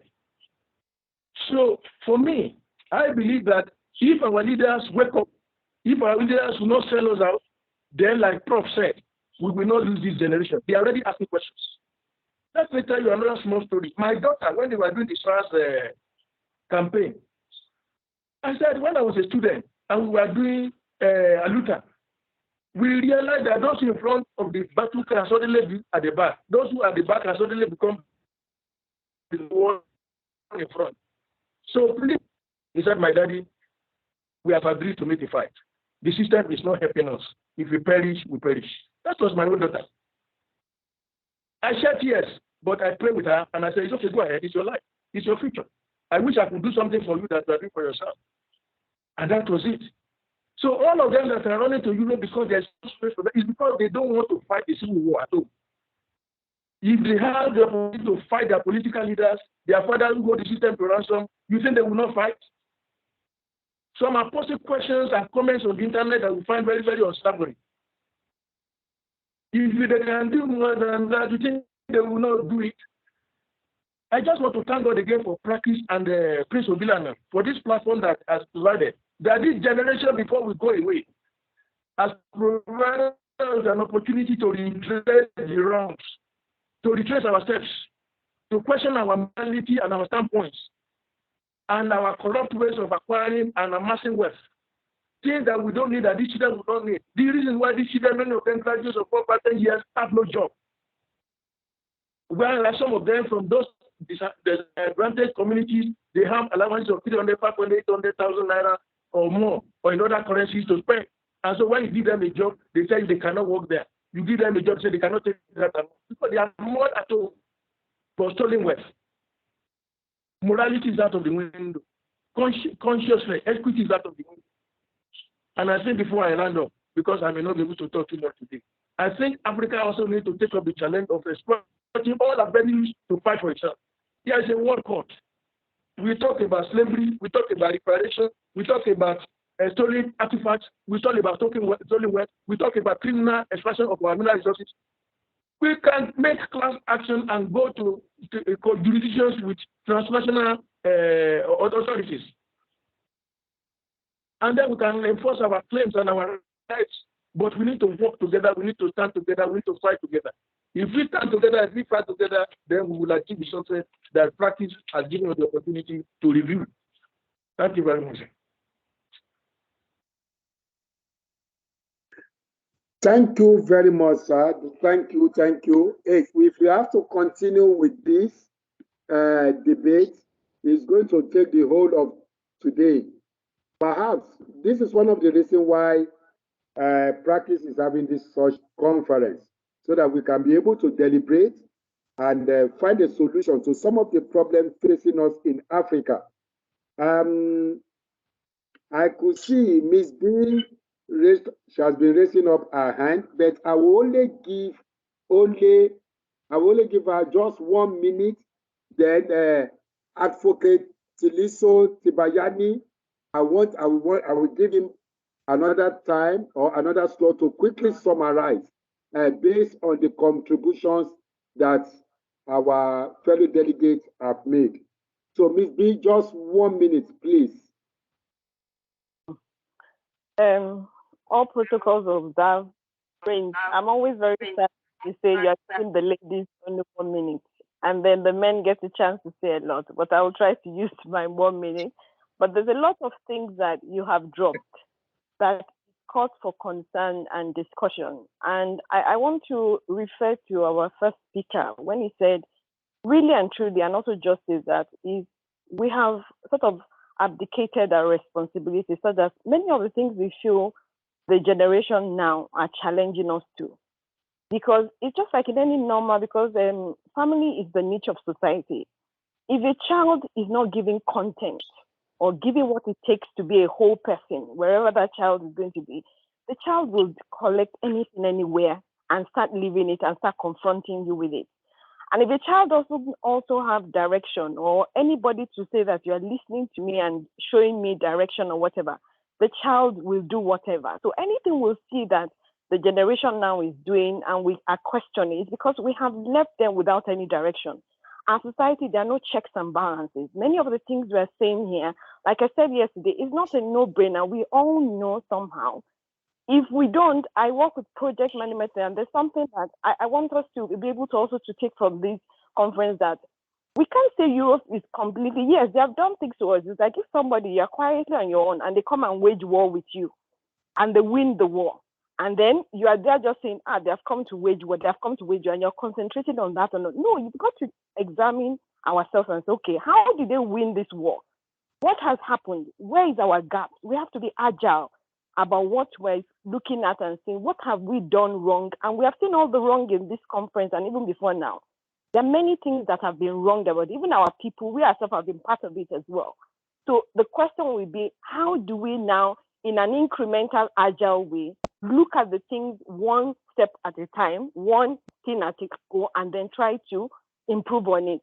Yesterday, we talked about language. We've got to ask ourselves, yes, fine, we want to be indigenous, but what is the objective of the language? How do we want it to help us to get to the desired Africa that we want?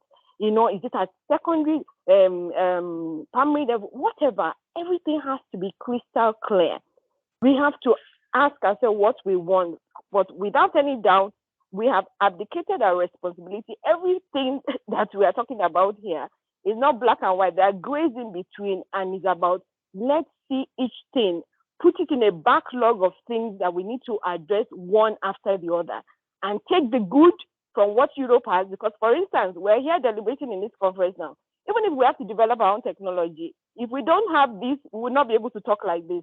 So we've got to take what is good from whatever is there and not start flogging on whatever the issue is and then try to move ahead.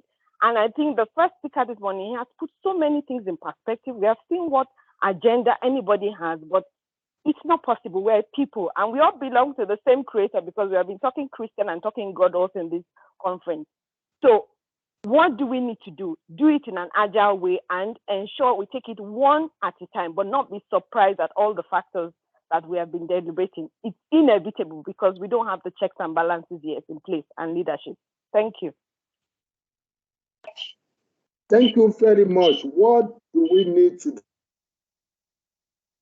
do? That's a very that you raised. But I need to be protected because you have accused me that I give the men enough time and the women. No, I did not. And so what do we need to do? What do we need to do according to Ms. B? What do we need to do? Advocate Tseliso Thipanyane, you've listened to what everybody have said. Woman Rights Crusader, the former South Africa Human Rights Commission, who have been there for over a decade. What do we need to do? This is our continent. This is Africa. We are crying. What do we need to do? Our policy, our law, must we continue with them? What do we need to do? What should we do? Thank you. The essence of human rights, which is very similar to our principles of Ubuntu. Some of us used to argue that, human rights are simply nothing but a manifestation of our own veiled principles of Ubuntu, respect of the other, even though they're called differently. So human rights are never intended to harm or destroy people. Human rights are meant to manifest our being as human beings, to manifest our endowed rights to life, liberty, and the pursuit of happiness. So human rights should not be seen as something which is meant to harm us. Of course, some people then distort human rights in that way. Secondly, as a child rights activist for a long time, children are the future of any society. The Convention on the Rights of the Children is very clear that we as parents are responsible to help our children to grow up into responsible members of society, because our children are the future of our society. So if we care about the future of our societies, the future of Africa, it's very important that we as parents need to ensure that our children grow up in conducive environments which will help them and help us in the future. And therefore it means whatever laws and policies we pass must be designed to protect our children and our future. So it's us who make these laws, it's us who make these policies. But unfortunately, we sometimes abdicate and we don't care. But it is a fundamental duty and responsibility of every parent to raise his or her child in a manner which will help the child and help the country and our societies. So in that sense, then the answers are quite clear that we should not abdicate. So if we see our governments behaving in a manner which undermines the interest of our societies and the children, then we must speak up. So for example, in our country today, we have, in South Africa as an example, we don't allow underage children to smoke, but we have allowed the vapor systems where there's no regulation of vapors, which means children can go and buy vapors. This is e-cigarettes and smoke. And yet, if they smoke a cigarette or if they buy a cigarette, that's a violation of the law. And this has been going on for the last 10 years. So how come nobody said anything about it? Same thing with drinking. We know drinking is harmful to our children. We've passed laws, but we don't enforce them. We have Shebis all over the show, and we keep quiet as parents. And that takes me to the second issue where I raised earlier on. And I don't want to hide behind this thing. But the second commandment is very clear. Love your neighbor like you love yourself. So you can't keep quiet when we do nothing to protect our children. We allow shebeens to operate. We allow shops to sell vapors. We pass funny laws. So it all goes back to us.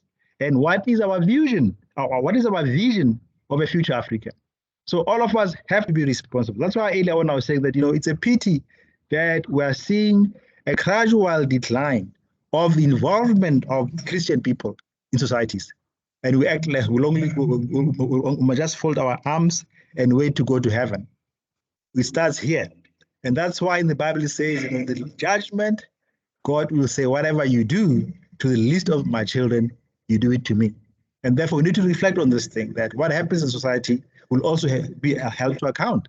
What did we do when we saw things happening around us, which actually endanger children and endanger our society as a future? Thanks. Well said, sir. Well said. Well said. We must ensure, in quotes, I quote you, we must ensure that any policy passed must protect our children. In other words, we ought have responsibility to protect our children and then look inwardly to the laws and policies that are anti-children, which have been passed. So what are we doing? Must we toy? What should we be doing as parents, as a community? What should we be doing going forward? Advocate Tseliso Thipanyane have given us a way forward. He has told us what we should do. It now lies in our hands that we should look at the policies, we should look at the laws, we should be able to come together and reject them, that they are not for Africans, they are not helping our children, they are not helping our society. And this is what he has been doing in his foundation, in his institution, as the chairperson of South African Institute for Responsive and Accountable Governance. Thank you, Advocate Tseliso Thipanyane. Mr. Unfortunately, I have to leave. I'm going to come again. I can't hear you. Later to demonstrate against corruption at 1 o'clock to 2 o'clock. I think the network is better here on my side. Before you go, Mrs. Olusola Adeola, do you want to ask Advocate a question? Mrs. Olusola Adeola, can you hear me? Yes, I can hear you. Do you want to ask Advocate a question or what? Can I go ahead? With your presentation? No, I will give you time. I'm coming. Let me quickly address this. Okay. Thank you. No, I want to continue from where I stopped. You will continue now. We will continue now. I know. Okay. Yes. Okay. Thank you, Advocate Tseliso Thipanyane. Okay. Chief Mrs. Dr. Mrs. Oyenike Salawa. Wait, don't go yet, Advocate. It's as if Dr. Mrs. Oyenike, you want to ask a question, ma? Yes, good morning, everybody. I just wanted to add to, to the discussion about legislation and policies, and yesterday and day before, when we were talking about child rights, we mentioned that the children have rights. Right? I think, like the previous speakers have said, the rights of the children are germane, but at the same time, it should not be at the expense of our African culture, right? So I think there is, it's important for us to modify those rights to suit our climate. But to say they don't have rights, that I think is part of the problem that we are facing, where young children are beginning to question their parents and saying, why can I not do this? You know, in our own time, at our young age, we dare not ask our parents stuff. Our parents will tell us, you are going to university, you are going to study engineering, and that's it, right? Maybe the child wanted to study law, but they were not given those opportunities.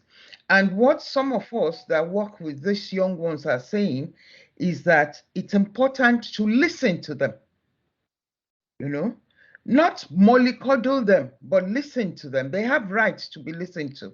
So when you're saying to a child, go and study engineering, you are explaining why you think it's better place to study engineering, right? Because you're an adult, you might have seen some traits and things in him or her.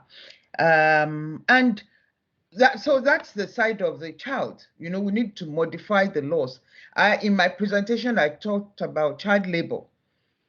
Some of these children that we're forcing into child labor, they come out very bitter with the parents, extremely bitter, because they see their counterparts going to school, right? And they're not being protected. And therefore, they come out rebellious. So who do you blame? Do you blame the child or the father or the mother who thinks it's just an addition? In fact, in some cultures, they believe that those children are their their future funds for retirement. So they see them as retirement benefits.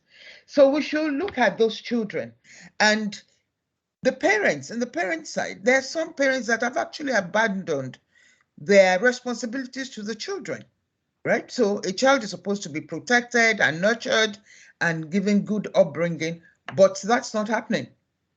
Yeah, so you have abandoned, so when you abandon that child, you're also abandoning your own rights to being a parent to that child, to be able to guide that child, right? If you are at home beating their mother, how do you expect the child to respect you? So those are some of the things we need to look at. Yes, the laws and policies should be worked out with an African content, but we also need to look at ourselves, especially the parents. We are taking out the frustration, some parents, not all, taking out our frustrations of poverty and on these children who were not asked to be born, you know? So we must continue to protect those rights. We must continue to show, our own parents showed us the way, the way they knew best. In our own case, we have left them to Hollywood, Nollywood, and all these people to parent them. So why are we blaming them for choosing the easy way out? You know, so I want us to take into context some of these things that I've mentioned. Thank you so much for your time.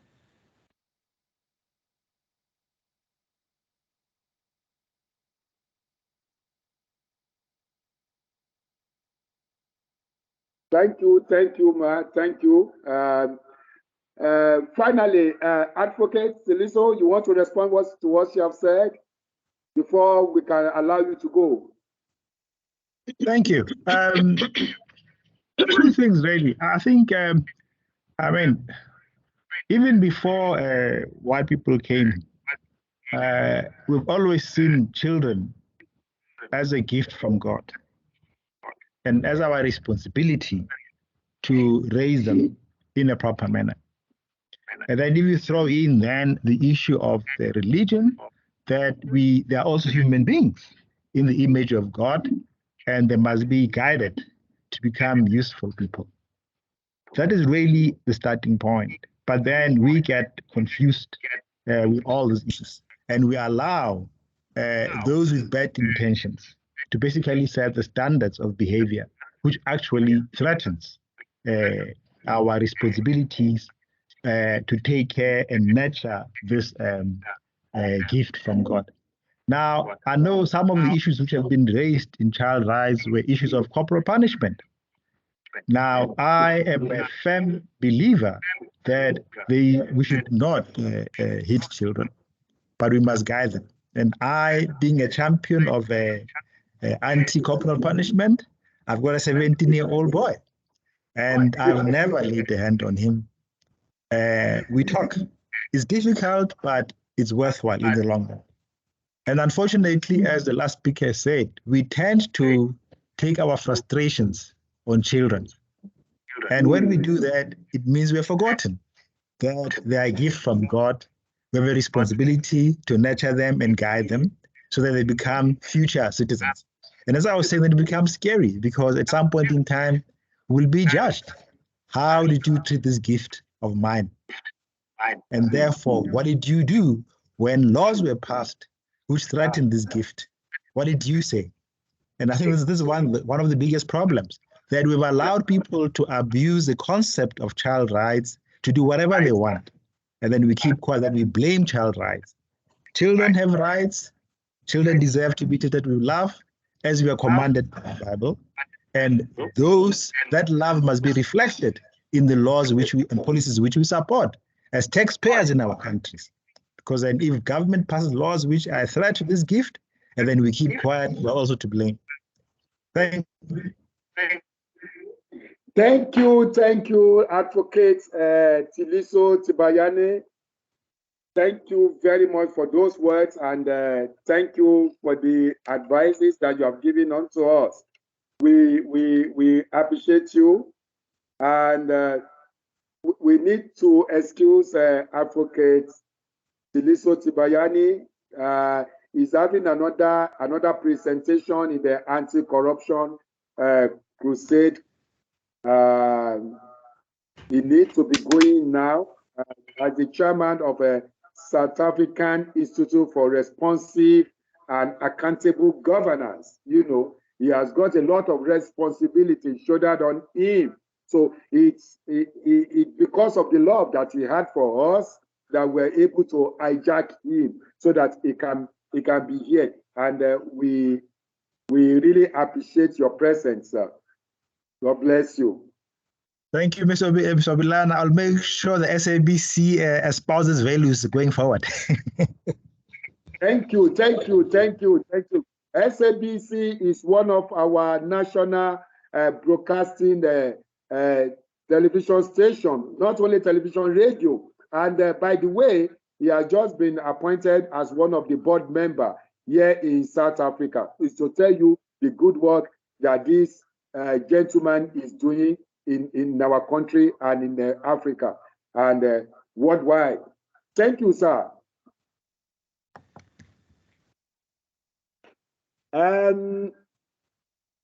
Mrs. Olusola Adeola, I will give you the next.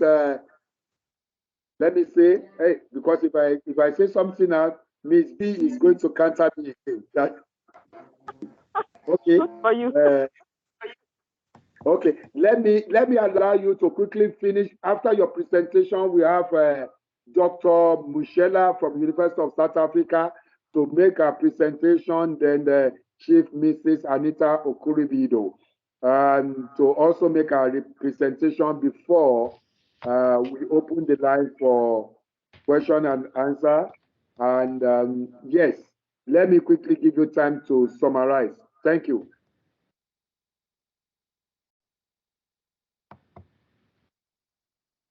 Thank you very much. And I'm really very sorry for the disconnection.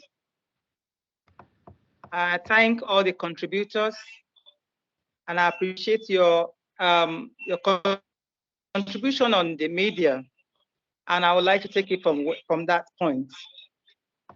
We need to generate and sustain the needed media hype that we ginger our parliamentarians and political leaders to see urgent need to see Pan-African legislations that will be adopted and enforced by member states. and constantly monitored by other sister countries to review, overhaul, promote, and apply and enforce a unified African curriculum capable of promoting science, mathematics, technology, manufacturing, and entrepreneurship using indigenous African parameters and facilities, including peer group review mechanisms that will aid African child to become globally competitive. What is media literacy? Media literacy is the process used to advance media literacy competencies intended to promote awareness of media influence and to create an active stance towards affirmative actions points. Media literacy education should be part of African curriculum. The purpose of media literacy in education is to help individuals of all ages to develop the habits of practical inquiry and skills of expression, to be critical thinkers, effective communicators, and active citizens in today's world. Education about media literacy ought to begin in early childhood by developing a pedagogue around critical thinking, deeper analysis and questioning of concepts and text materials to give the African child a solid foundation. The use of the media in teaching learning process. Learning process is the process of acquiring new information. Learning is hard work and can frustrate and bore students. Incorporating media into the teaching learning process helps to capture students' attention and make teaching learning activities more engaging and more effective. The incorporation of media into the teaching learning process is nothing new. Many teachers are aware that the media can be advantageous. Students are more effectively engaged in learning when they have access to media that help illustrate a lesson, to real-life examples of what they are learning. Smart boards and other interactive media facilities allow students to move objects on a screen for illustrative purposes. Media makes learning more enjoyable and less monotonous. The media can influence learning better because it affects the eyes, ears, and mind at the same time. The media can be used to enlighten the public, to discourage or moderate sectarian, communal, and divisive trends. The media have the vast and immense power. The purpose of the media today is to keep people informed about what is going on in their communities and around the world on a wide range of topics, including weather, politics, health, finance, science, fashion, and music, etc. Although there is no precise definition of media literacy, it can be roughly defined as the ability to decode information, interpret it, and effectively communicate it to others. People who are media literate can assess critically, evaluate, and create media. Literacy has always been seen as a means of gaining social power, like politics. It is critical to incorporate media technological advancements into the educational system to prepare students to participate in the political, social, and economic aspects of society. It is critical for educational system to examine various forms of teaching and provide the necessary resources, knowledge for today's world. The purpose of the media is best defined by the roles they play in society. The media educate, inform, and entertain through news, press releases, features, writing, investigative research works, etc. The media is the watchdog of the society and the fourth arm of the realm. The media is a communication tool to deliver information. Whether as news media, social media, or web media, media plays the most valuable informative role in our society.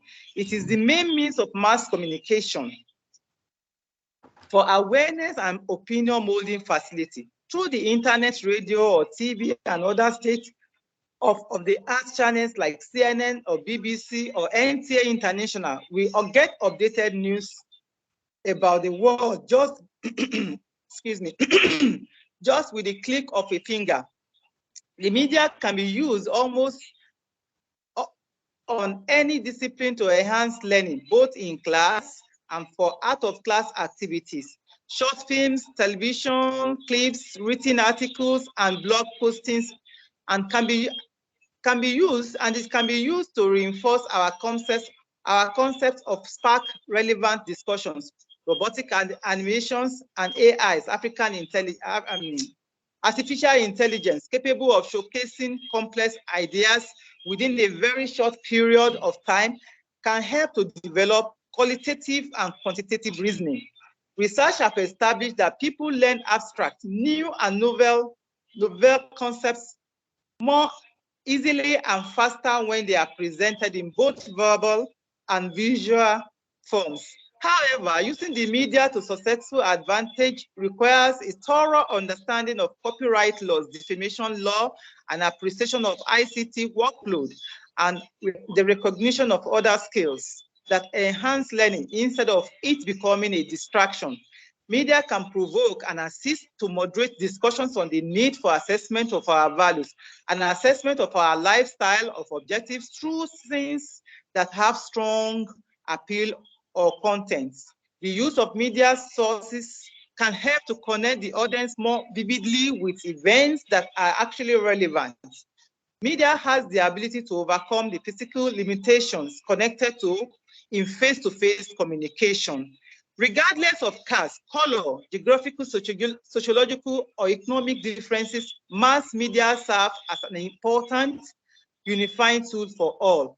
The widespread mass media, such as newspapers, television, radio, magazines, journals, and films, provide a wealth of information to mankind. The advantages of the media for students. News stories, video clips can be used to connect theories taught in the classroom with real-world events and policies. Students can see the theories and concepts in action through the screen. Students can experience worlds beyond the immediate environment, as the media can take them virtually to different parts of the world while sitting in their comfort zone in their classrooms. The media connects computer labs, television stations, and libraries in different parts of the world as part of the curriculum in most schools today. What is the impact of social media on education?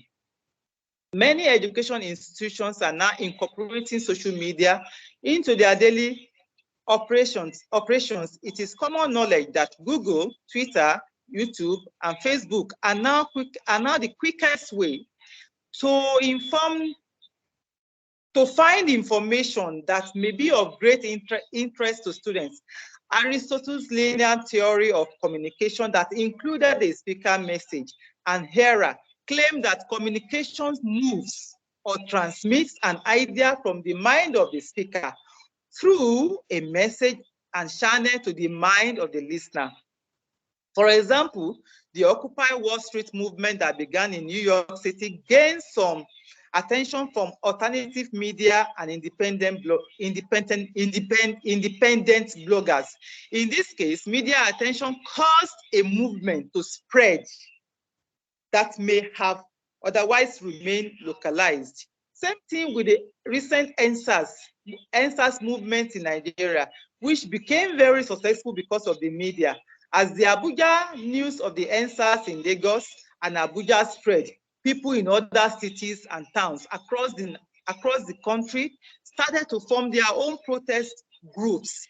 That is the power of the media for you. In the present world of 24-hour news and constant streams of social media bloggers, the effect of gaps, blunders, or poor decisions are more difficult to control or contain. A story could go viral within a very short time and impossible to backtrack, or very difficult to control because everyone is in possession of a smartphone, is now a journalist. In quotes, education and technology. Using social media as Facebook, WhatsApp, Instagram, Snapchat, Twitter, and so on provide free access to online communication. How can learning improve by using social media in education? One, today, social media and technology have become indispensable part of our lives. Every individual who is above 13 years old can have their account on any of the popular social media networks, such as Facebook, Snapchat, Instagram, etc. WhatsApp has raised the minimum age to 16 years old. How can social media benefit African child? To fill the gaps in learning African ways of life. Cultural reorientation. No one can deny the freeziness that has taken over the entire world with social media in the last 14 years. Facebook, Twitter, LinkedIn, YouTube, WhatsApp, Google Plus, and others have become almost everyone's second nature.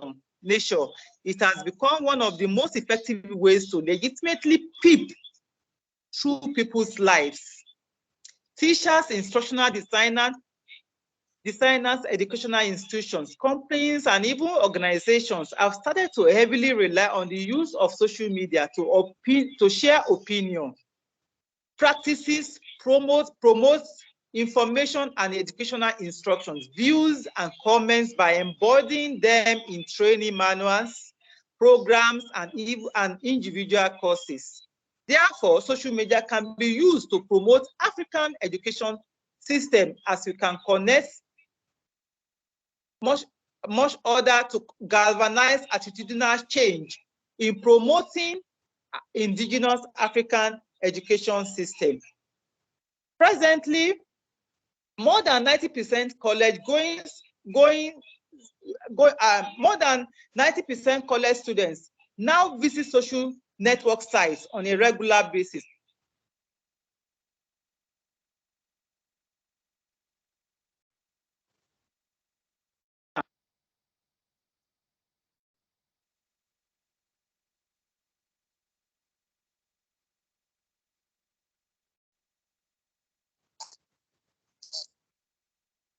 Practical listening.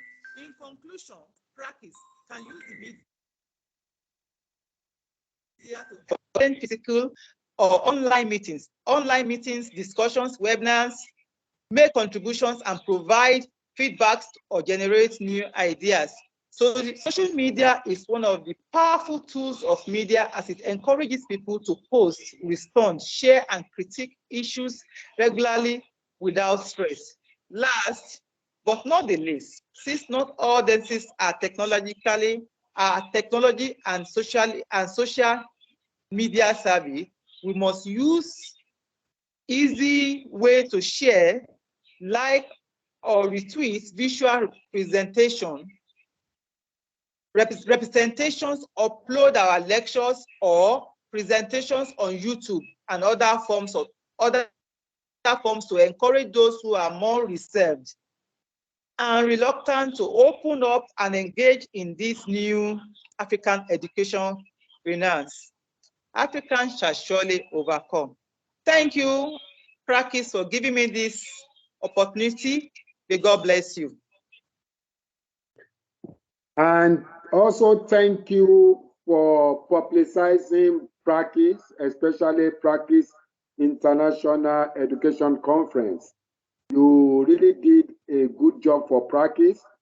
You publicized this for our organization, and thank you very much. Yes, communication plays a very prominent role in transforming African education, according to Mrs. Olusola Adeola, the MD of Bluelines Communications Nigeria Limited. I've got questions to ask you, Ma, but after the presentation of the next speaker, during the questioning and answering section, I shall post my questions to you.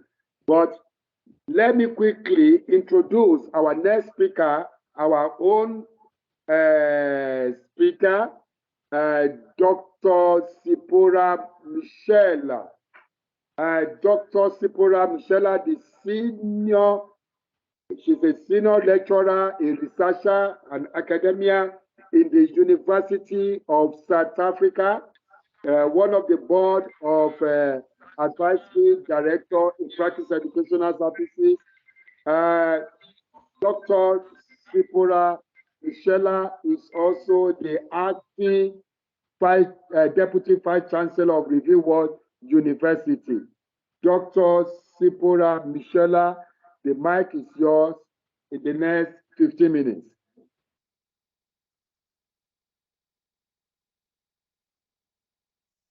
Dr. Ziphora. Yes, Chair. Yes, Honorable CEO, I'm here. Good morning, colleagues around and afar. Should I go ahead? Yes, definitely go ahead. Oh, thank you so much. I wasn't sure. I thought Chief Anita was going to go, but it doesn't matter. I really wish to thank PRAKIS, our organization, that I have been honored to be given a privilege to be in the advisory board of PRAKIS Educational Services. And I really wish to thank the CEO and other directors who have been working tirelessly from last year up to the beginning of this year in the light of the disturbances of COVID, that nevertheless they managed to push that this conference should become a reality. And nevertheless, I also wish to thank them to make some of us not to be on a comfort zone, that even if you are in serving in the capacity of this organization, you have to do something, have to come up with ideas and be on board in being engaged in the conversation of the transformation of education in Africa. So I will be coming from the educational background or academic background. I hope I'm not going to neutralize all the beautiful and wonderful conversations that have been kickstarted from yesterday. I mean, on the first day of the conference, and yesterday, unfortunately, I couldn't log in. I explained due to some logistics. That is why I'm also logging in from my phone. And as a result, I may not be in a position to share my presentation, but I'll be presenting on my phone. First of all, I would like to come from a premise of my conversation for today about transformation of education and globalization, about reminding that we should remind ourselves that globalization is engineered from the epicenters of the West or of the North, while African countries or us as African countries do not have any share and in that engineering or any benefits of it, and let alone in its design, suggesting that we need to tread carefully when we put the benefits of globalization in the pedestal of transformation. For that reason, I would suggest or argue that globalization is better understood if we really say we understand or would like to understand globalization, that it is better understood by its definition of it is a phenomenon, as a phenomenon that is supposed to promote education and economic. However, if anybody can respond to this question of what it has done, because one schools so far, it has presented pressures that have created injustice, inequality, and inequities that have reduced human dignity to the barest minimum. That doesn't mean that it's all gloom in as far as the issue of globalization and transformation is concerned. That is actually pushing us in the continent to rethink globalization by looking at the dynamics of power. Because we all agree as academics or knowledge presenters that knowledge is power. And that is why for globalization to really claim that it has brought transformation or development, or it can bring development in Africa, it is concentrating or focusing on the dynamics of power, which is knowledge. It is for that reason that we also as Africans, we have to rethink the issue of the mainstreaming of the knowledge production. And how can we do that? We can do that by adopting the theory of Sankofa, by looking at the characteristic of a Sankofa, be it those who are Ghanaians or who have studied Ghanaians, birds, culture, characteristics. This particular bird Sankofa, which whenever it is in any kind of a situation or it has to migrate, it will always turn its long head backwards for a very long time before it lets its chicks go ahead, before it can move forward. And for that reason, it is a very beautiful metaphor that I always adopt in my thesis when I talk about issues of knowledge production that relates to Africa, that we need to be like those Sankofas of looking back in the centers of knowledge production or of the mainstream of knowledge in order for us to look at humanizing the epistemology by means of the concept of Africology. And why Africology? We need to look at Africology, or I'm bringing Africology in our conversation as a counter conversation to cognitive imperialism. Cognitive imperialism, that we all know that we are where we are today of the challenges that have puzzled humanity. Challenges that have puzzled humanities in spite of the so-called development of technologies that have been brought by globalization, with issues like HIV and AIDS, hunger, human trafficking today, and the pandemic that has affected every corner of the world.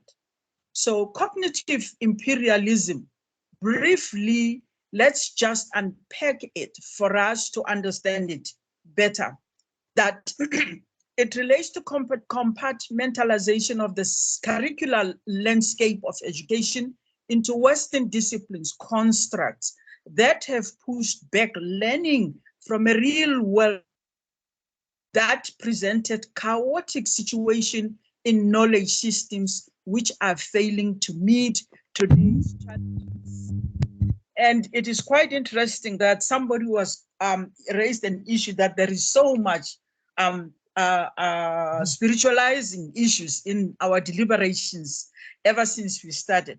But it is quite interesting that when I was looking at this cognitive imperialism and looking it against Africology, I came across a concept of the scenario of Babelization, that with cognitive imperialism, that's where everything went amok, whereby Babelization scenario.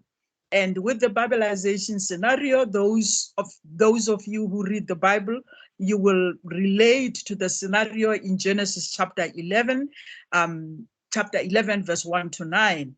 And it is also cited in one of the classic literatures, philosopher Habermas, 1994, 1-1, where he relates to this Babelization when people, you all know the story when they were trying to build that edifice and well, they were up there to say, yes, we arrived. Confusion came and everything happened. And that's the scenario that can be equated to cognitive imperialism, that what it did to our knowledge in Africa, which was whole when knowledge was created or started in the cradle of humankind.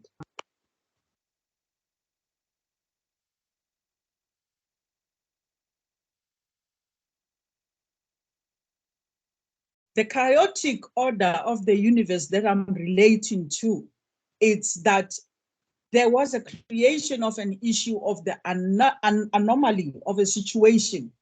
the whole world over and Africa in terms of scientific advancement and technological development, which are failing to change the world system and address world problems. I have alluded to the many that I've referred to, and as a result, we also, with indigenous African knowledge systems, which is embedded in Africology, we can relate back to the knowledge that is innovative in the face of problems and challenges during the disruption of a revolution. For instance, example would be the Fourth Industrial Revolution. The continuous chaotic order in the case of Africa, which can source answers to its myriad of problems from outside. And that is also something that has been confirmed by Godfrey Okoye in 2017.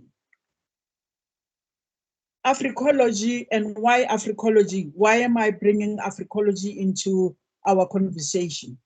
Because Africology is a true philosophy of knowledge and wisdom that is based on African cosmologies.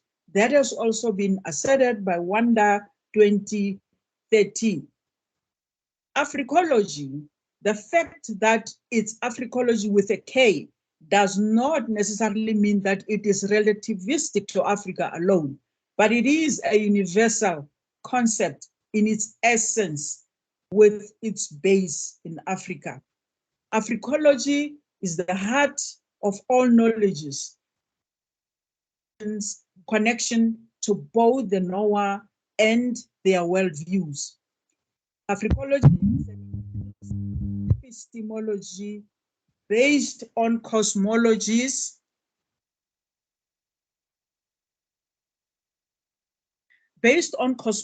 that emanate from the cradle of humankind.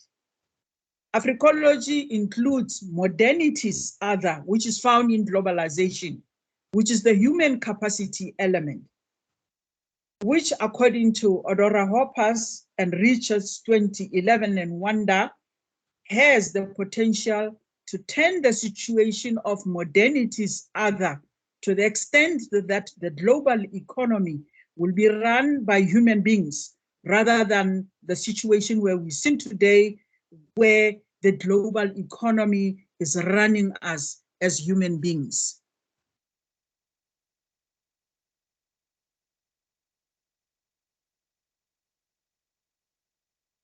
Africology, with all what we have said, projecting its benefits, it can only happen if we take a stance of an African perspective first, in quotes. An African perspective as an analytical lens that may promote an understanding of the issues facing Africa as a continent. Also, understanding ourselves as Africans in our own terms of definitions before we rush to define the world in foreign terms.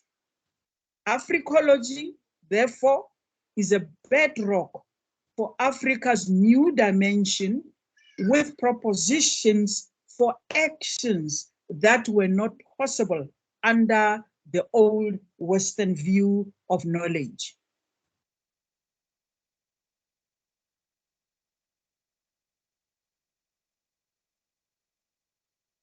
Africology and humanity, like I indicated before, that with Africology, we can see the restoration of humanity, which has gone or has been defaced in the face of globalization and technological advancement.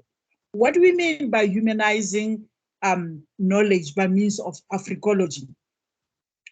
It is about making meaning of transforming the disciplines by humanizing them for a holistic view on knowledge.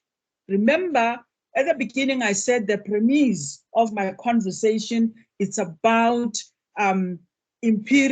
cognitive imperialism, which has dehumanized knowledge and defaced humanity in the picture of knowledge production.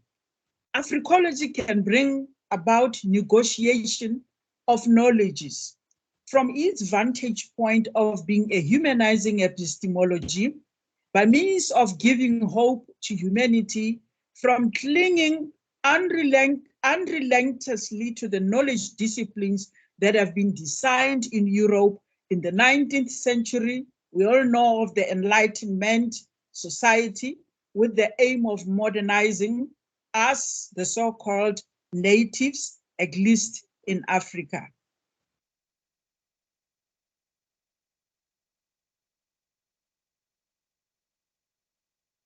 As we have indicated that Africology, it's based on African cosmology. Why do we say that? I'm glad that we've got the legal persona in the house from different countries who will relate, educate us better on some of these concepts. That etymologically, Africology is based or originates from the Greek words cosmos and logos, meaning the universe and science. As asserted by Ikechukwu Kanu, also positioned in the African context, it is simply the way Africans perceive, conceive, and contemplate their universe.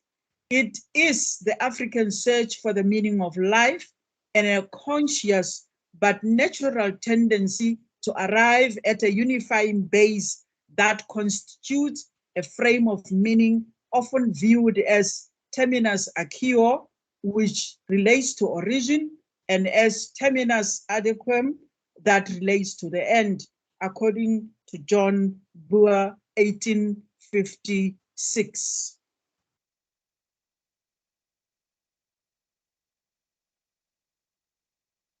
Continuing, Africology also, it's about the interpretation of the universe of African traditions and religions, often expressed in holistic and interconnected terms.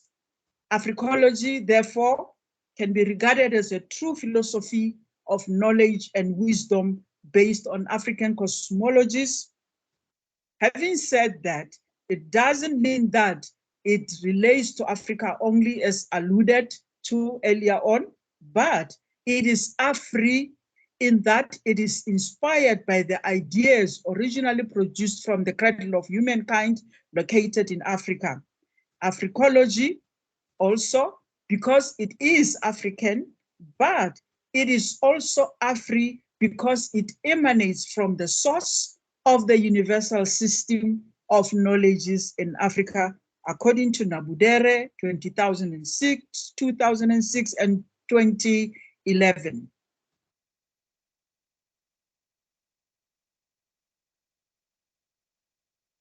Africology, therefore, can be viewed as a bridge in an in-between space of knowledges, according to Amen, 2007, and Baptiste, 2013.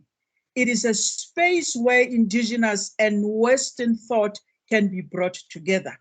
I would like to reiterate this aspect, that much as we talk about going back to the basics, to Africology, it is a unifier. Africology does not say that let's do away with the current or Western kind of knowledge, but it is simply saying also, as an African, when we come to the menu of knowledge production, Africa has got a recipe to produce, and that is one of unifying the knowledge thoughts by bringing all these thoughts together.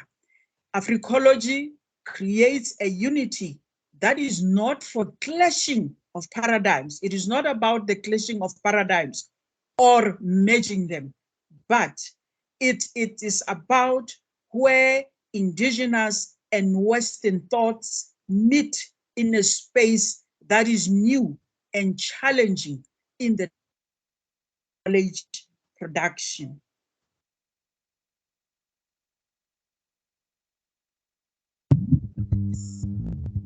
can be a reality by means of adopting transdisciplinarity.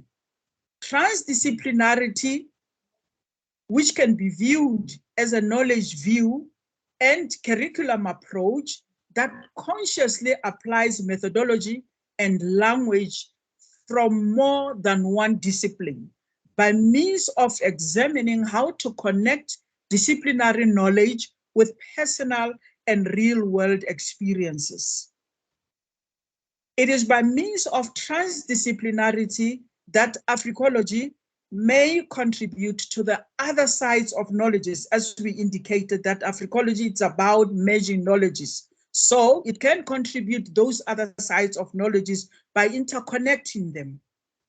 Also, it can be paved for finding deeper ways in which we may reconnect with the ancient sense of wholeness. Wholeness, WHOLENESS, as created by ancient Africans. This knowledge that was created in the cradle of humankind and only to be transported and fabricated by the others in the form of the Greeks or the so-called civilized nations elsewhere, and to be brought back as packaged in Africa.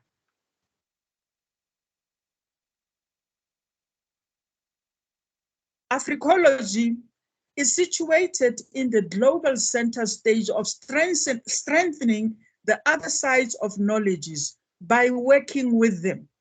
I think this is quite interesting. Again, that Africology is about bringing that unity and parity amongst knowledges by working with them and through them by means of transdisciplinarity, thereby claiming Africa's space within the community of knowledges. It is also about limiting the parity of knowledges which have been presented by means of compartmentalization, which I alluded to by means of cognitive imperialism, which creates a gap in knowledge construction, which can be changed into a whole.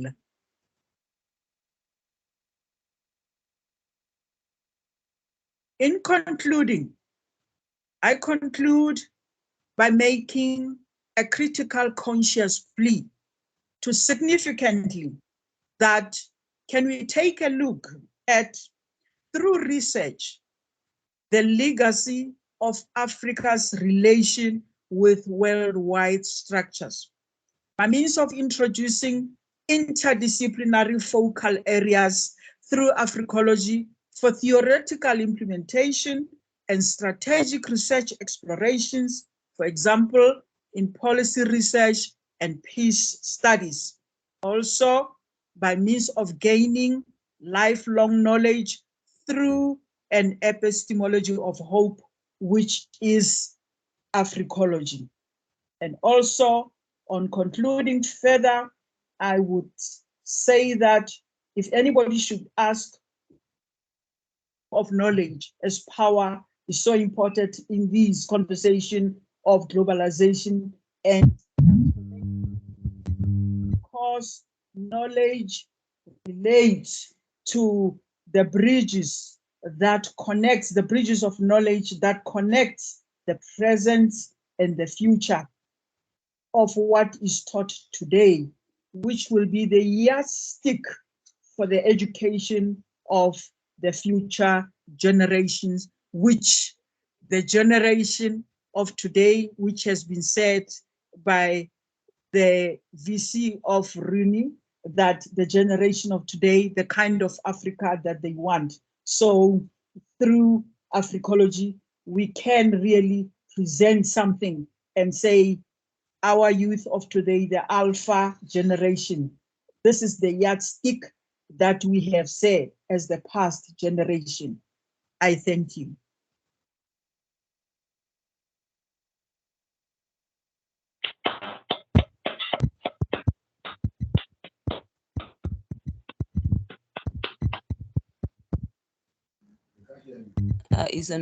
Thank you very much, Dr. Ziphora.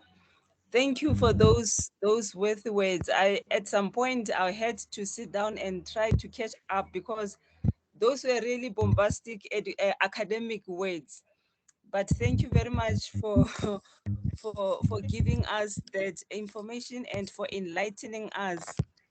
We are very, very grateful.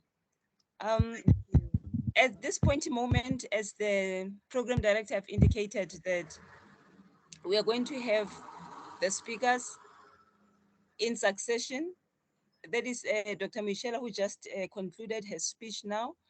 And subsequent to that, we'll be having the speech from Chief Mrs. Anita Okuribido, who happens to be even sitting at the advisory board of PRAKIS Educational Services as well. So Dr. Moichela is also sitting at the advisory board. And now the next speaker, who happened to be Chief Mrs. Anita Okuribido as well, she will be giving our speech, who's sitting in the advisory board. And by the way, Chief Mrs. Anita is here in South Africa. She flew all the way to Nigeria because she said, because this conference, we are supposed to have it physically. So no matter what, whether we have changed it to becoming a virtual one, she took it upon herself to fly over here, which we are very grateful of. So in the few minutes, before then, I'm seeing some hands here. Mrs. B, I think it's your hand. And let me verify quickly. No, it's not me. It's I just mistakenly yeah, did. yeah, it's down. Okay, no, it's fine. And then right now, I think we are about to go to our next speech of the day, which will be conducted by Chief Mrs. Anita Okuribido. But in the meantime, as we are about to listen to that, because I have been listening attentively to the prior conversations and discussions that really got me very, very interested about going forward in terms of us our determination to transforming our education in Africa. So, and we have seen that there are so many things to be done. And like most of the speakers have said, that we know most of the problems, we know that this is what we are supposed to do. But in the main, we don't know how, we haven't started yet, you know. Then, you know, and this issue of not initiating or starting what we have thought, putting the thoughts together in the quest for getting the solutions, that is the syndrome that, from my point of view, that we have to deal with. I remember in the opening day, in the speech of Honorable Professor Valeta, who was speaking on behalf of His Excellency, the President of Malawi. I remember he said as well to say, Africa, we are well known of establishing or bringing forth the best policies, but we are yet to excel in terms of implementation. So maybe even some of the instances we'll be having some policies, we draft them, we put them in place, and even those Europeans that we are pointing fingers at all the time, they take them, but because they're implementers, they implement them and they excel more. So I think it's one of the things that we need to look at moving forward, as we have received a lot of interesting solutions that were given. I was listening to Advocate Thipanyane when he was responding, as well as Chief Justice when they were responding to the question of who do we hold responsible. I still have many questions, as follow-up questions, by the way. But I know that at the later stage of the day, as and when we proceed with the program of the day, there'll be a session whereby we'll be able to interact to the issues and we'll be able to ask some questions, because we know that today is the last day. So we need to clear out everything that we want to be cleared from in terms of understanding and in terms of moving forward. Let me see, because right now, like I said earlier, we're about to get into the next speech, by the way. So I think in the next few minutes, the speech will be ready.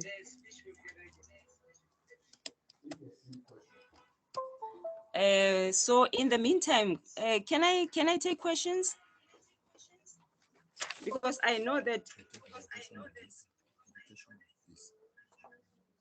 Okay.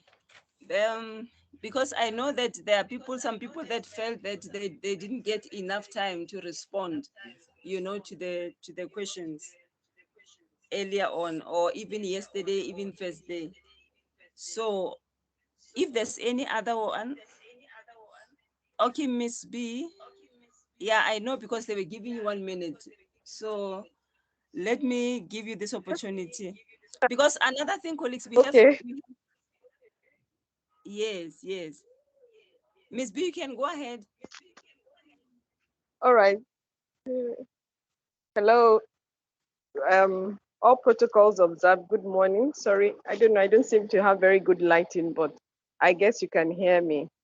I have a sort of like, not to challenge the status quo in a bad way, but at the same time, I find it very interesting, many things we've been talking about here. And I just want to also contribute so that maybe, you know, I stand to be corrected and for others to chip in. The presentation we had on media and communication, I've always been a believer of the media and communication, because I've read a bit also about very successful people that have used the media for bad.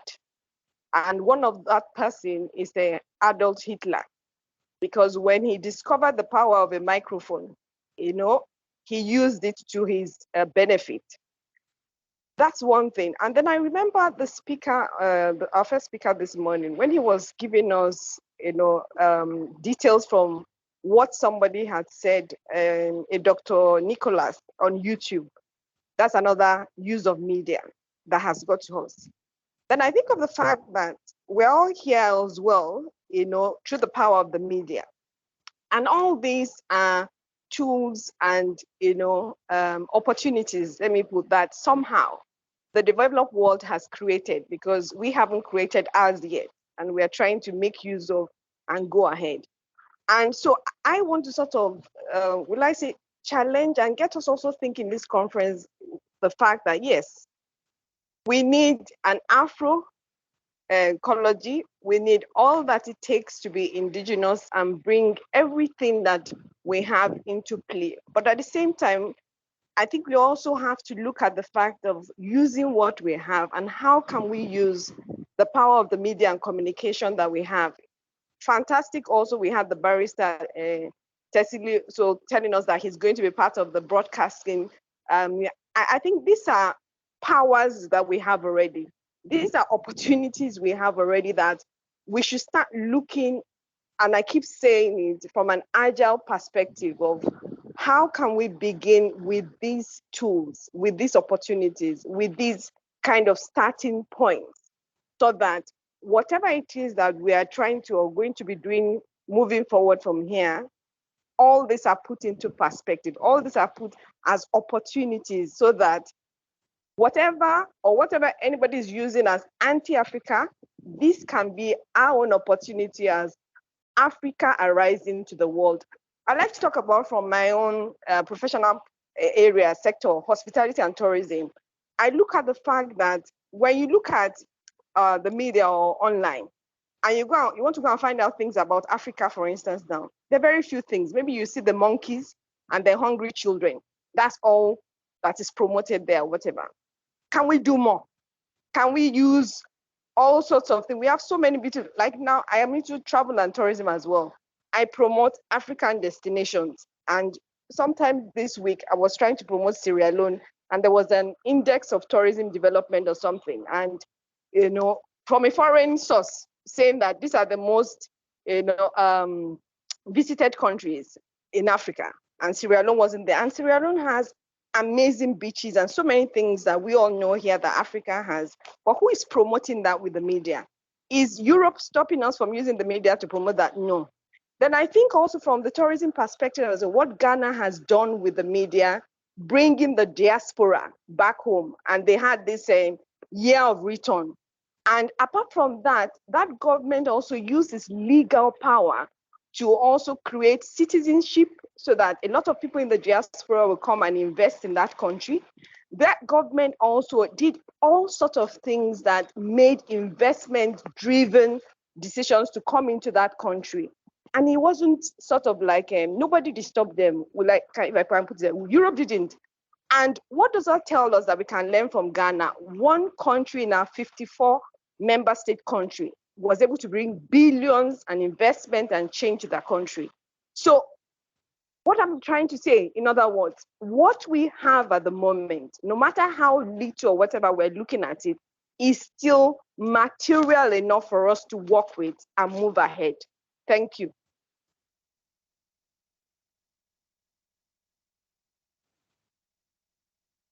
Oh, very well said. Thank you. Thank you. I just have to take it from here for now, just for a couple of minutes. Thank you very much, Ms. B.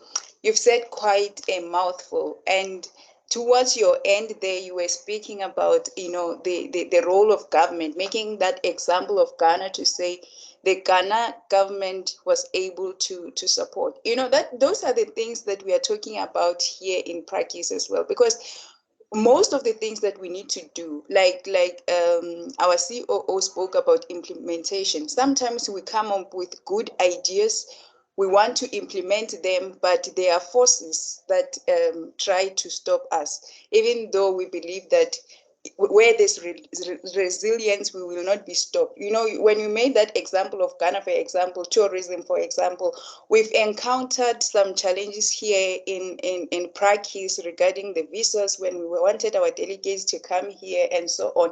And you spoke about tourism. Tourism is part of education. Tourism has to do with what we are also speaking about as Africans, promotion of our cultures, our traditions, how we do life, how we do things. But if we don't have that opportunity, if government can deny people to come to a particular region, to a particular country, because of whatever it is that our leaders are thinking of, or they are thinking on how to benefit themselves, it is really a problem. So you've said quite a mouthful. I will not go much into what you've said. Thank you very much for the submissions. And I've seen the hand of our Honorable Chief Justice. Chief Justice, I'll hand over the mic to you, sir. Thank you. Thank you very much, moderator. I am grateful for all the things I'm hearing. I want to thank Ms. B particularly for her comments. I was thinking I was going to wait for the CEO because he said he asked questions for the media presentation so that I don't preempt him. But now that Lady B has talked,